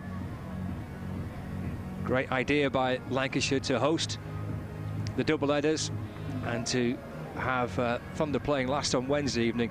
But they've started off the day of Thunder, and they've got off to a winning start. It's over to the men next to see if they can back it up with a victory against the Northants Steelbacks. But it's a good day for Emma Lamb. It's a magical day for Sophie Eccleston. And it's a victory for Thunder against Lightning here at Emirates Old Trafford. They've won the match by 5 wickets.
So a big win for the Thunder, really exciting stuff to get there in the end, and a second win in the season as well for them in that Charlotte Edwards Cup as that campaign comes to an end with a win for the Thunder. So much more to come over the course of the next few hours. If you'll be joining us later, you'll know that we'll have a men's Vitality Blast match between the Lancashire Lightning and the Northamptonshire Steelbacks. So let's bring in Luke Wood, who is alongside me, freshly called up to the England one-day squad for matches against the Netherlands to come later, but we'll talk about that in a moment, Luke, because we want to bring in your expertise and your experience of what has been a very successful campaign so far in the T20 Blast. You guys have started like a house on fire, and if it wasn't for a pesky little tie with Yorkshire, it'll be all wins all the way. So how do you feel about how things have gone so far? Yeah, I don't think we could ask much more sort of going into the comp, especially off the back of like that defeat to Essex. Obviously sort of saps momentum a bit in the Championship, but we've started off really well. The team's played well as a whole. Everyone's sort of put in match-winning performances, and yeah, I don't think we could ask much more. And I think the way that things have certainly worked out here, and that Dane always wins the toss and bats first, and you guys get to strangle the opposition in terms of their chase. As an opening bowler, or sometimes not opening bowler, depending on what you might have to do on any given day, how is that for you guys? Because I know the batsmen love going first on this deck and hitting as many sixes and fours as they want, but you kind of always know that the pressure is on you to try and defend that total. Yeah, I mean, obviously we predominantly look to bat here first, but at the end of the day, it's luck of the draw, the toss, 50-50. We've won a lot so far, but we just prepare ourselves whether we win or lose, whether we're bowling first or batting first. So it's gone our way so far in terms of the toss, and we've been pretty strong at home, like you've seen. So yeah, we'll just keep doing that, keep doing our things, and it's like I said, it doesn't matter too much whether we bat or bowl first. Yeah, 10 unbeaten here, which is extending a club record in T20 cricket. Do you like in T20 cricket to have the ball first over? Do you mind having to wait and having a pesky slow left armer or an off spinner on first up? I mean, I always prefer to bowl the first over. I've done it a lot throughout my career, so it's something I'm obviously comfortable with. But I know that any over the power play is going to be tough. They all have their own challenges, so I'm just kind of ready for whenever Dane chucks me the ball, and obviously different challenges come in different games, so obviously a lot with the matchups nowadays, it's often can be tailored around specific batsmen, so it differs, like you say, game to game, but we're all ready for what comes. Yeah, and versatility is the real key, and I wonder if that's part of why you've been called up to the England side, because at the beginning, at the death, having to restrict in the middle overs as well, you're capable of doing all of that. How did it come about, and what did you feel like when you got that call? I mean, it was a bit out of the blue. It was very unexpected. Just in the car on the way down to the Notts game, and +61 number, so I thought it was Tim David, because we meant to meet him for food, so didn't start off great. Obviously, I thought it was Tim, so. But no, it was obviously a great phone call to have, and it's just nice for the recognition and to sort of, obviously, you know how tough it is to get into that white ball team. So yeah, it's nice to be part of the squad, and I'm looking forward to joining that up later in the month. But for now, obviously, it's about Lancashire in here. Absolutely, and I was going to say, as part of the journey, I would imagine that you would have hoped to have been on once you moved here from a big county. You came to Lancashire, you made the move. And it wasn't, difficult to get recognition at Trent Bridge, but I wonder if you've enjoyed the fact that you are at a very, very prominent place and people tend to watch you. Yeah, obviously Lancashire's up there with, if not, well, one of the biggest clubs, if not the biggest club. So it was a great move for me then a few years ago, and I've sort of not looked back since. It's worked out however I wanted to. Got a key part in all the sides here, and it's really set me up for sort of extending and getting further in my career. So. Obviously, the staff have been great and whatnot, and it's really helped push me forward. And you have some very familiar faces in that setup as well. Luke, we wish you well against the Netherlands, and we wish you well today as well. Luke, thank you very much indeed. Thanks very much, thank you. So we're going to bring in Sarah McCann, who is alongside us and has been patiently waiting and listening to that conversation. But let's refer back to what we saw from the other Lightning team, who didn't stop the Thunder winning in the Charlotte Edwards Cup match. After the way that chase started, you wondered if they were going to get there, and then the settling performance of Emma Lamb really helped them through to the end there, when it was fairly comfortable by the end. Emma's batting, and her mental application's superb. She looked absolutely solid. All the girls needed to do really was bat round her. But Lightning started off fantastic. I mean, to get Georgie Boyce, then Kate Cross, and Sophie Eccleston out, that really kind of is a bit of a game changer. I'd say the game shifted back into their corner at that point. But ultimately, 103 wasn't enough on the board. There was quite a few misfields from Lightning, and their bowling probably wasn't nearly as tight as Thunder's was. So Thunder, I think, outperformed them today. We often make comparisons, don't we, when we watch a game of cricket about the batters against the bowlers, but the contrast of the fielding, I think, was key today. It was something that we mentioned in the innings break, didn't we, about how the Thunder really stepped up in the field with those skills. That's right, and when you've got Sophie taking 5 wickets, it helps. Where's the competition? It helps quite a lot. But yeah, Thunder bowled very tightly, even those that weren't getting wickets, whereas I think Lightning, there's quite a few leg sides, some extras, and as I say, a few misfields, so it makes a big difference. And a significant confidence boost as well. It's the last match of this particular competition, but to beat the team that were below them and to make sure that they didn't finish bottom of that group that they're in, a real fillip for the likes of these guys who have been battling away to get the first win and now the second, and go into the Rachel Hayhoe Flint Trophy, which is the next one to come in the colours of Thunder, with a real important win. Yeah, absolutely. I mean, there's the rest of the season to go, and okay, so they've not done that great in this competition at the beginning, but you've got to keep working, and the next competition comes along. You work on those partnerships and you work as a team, and hopefully you can take something out of that into the next competition. Well, Sarah, thank you ever so much for your company today. Thank you for having me. I hope you've enjoyed it and spending the time with us here on Lancs TV. That was Sarah. We'll be having Warren Hegg a little bit later on as well, who'll be joining us once again for the Lancashire Lightning against the Northamptonshire Steelbacks. The stream is back at 5 to 6. We'll see you then.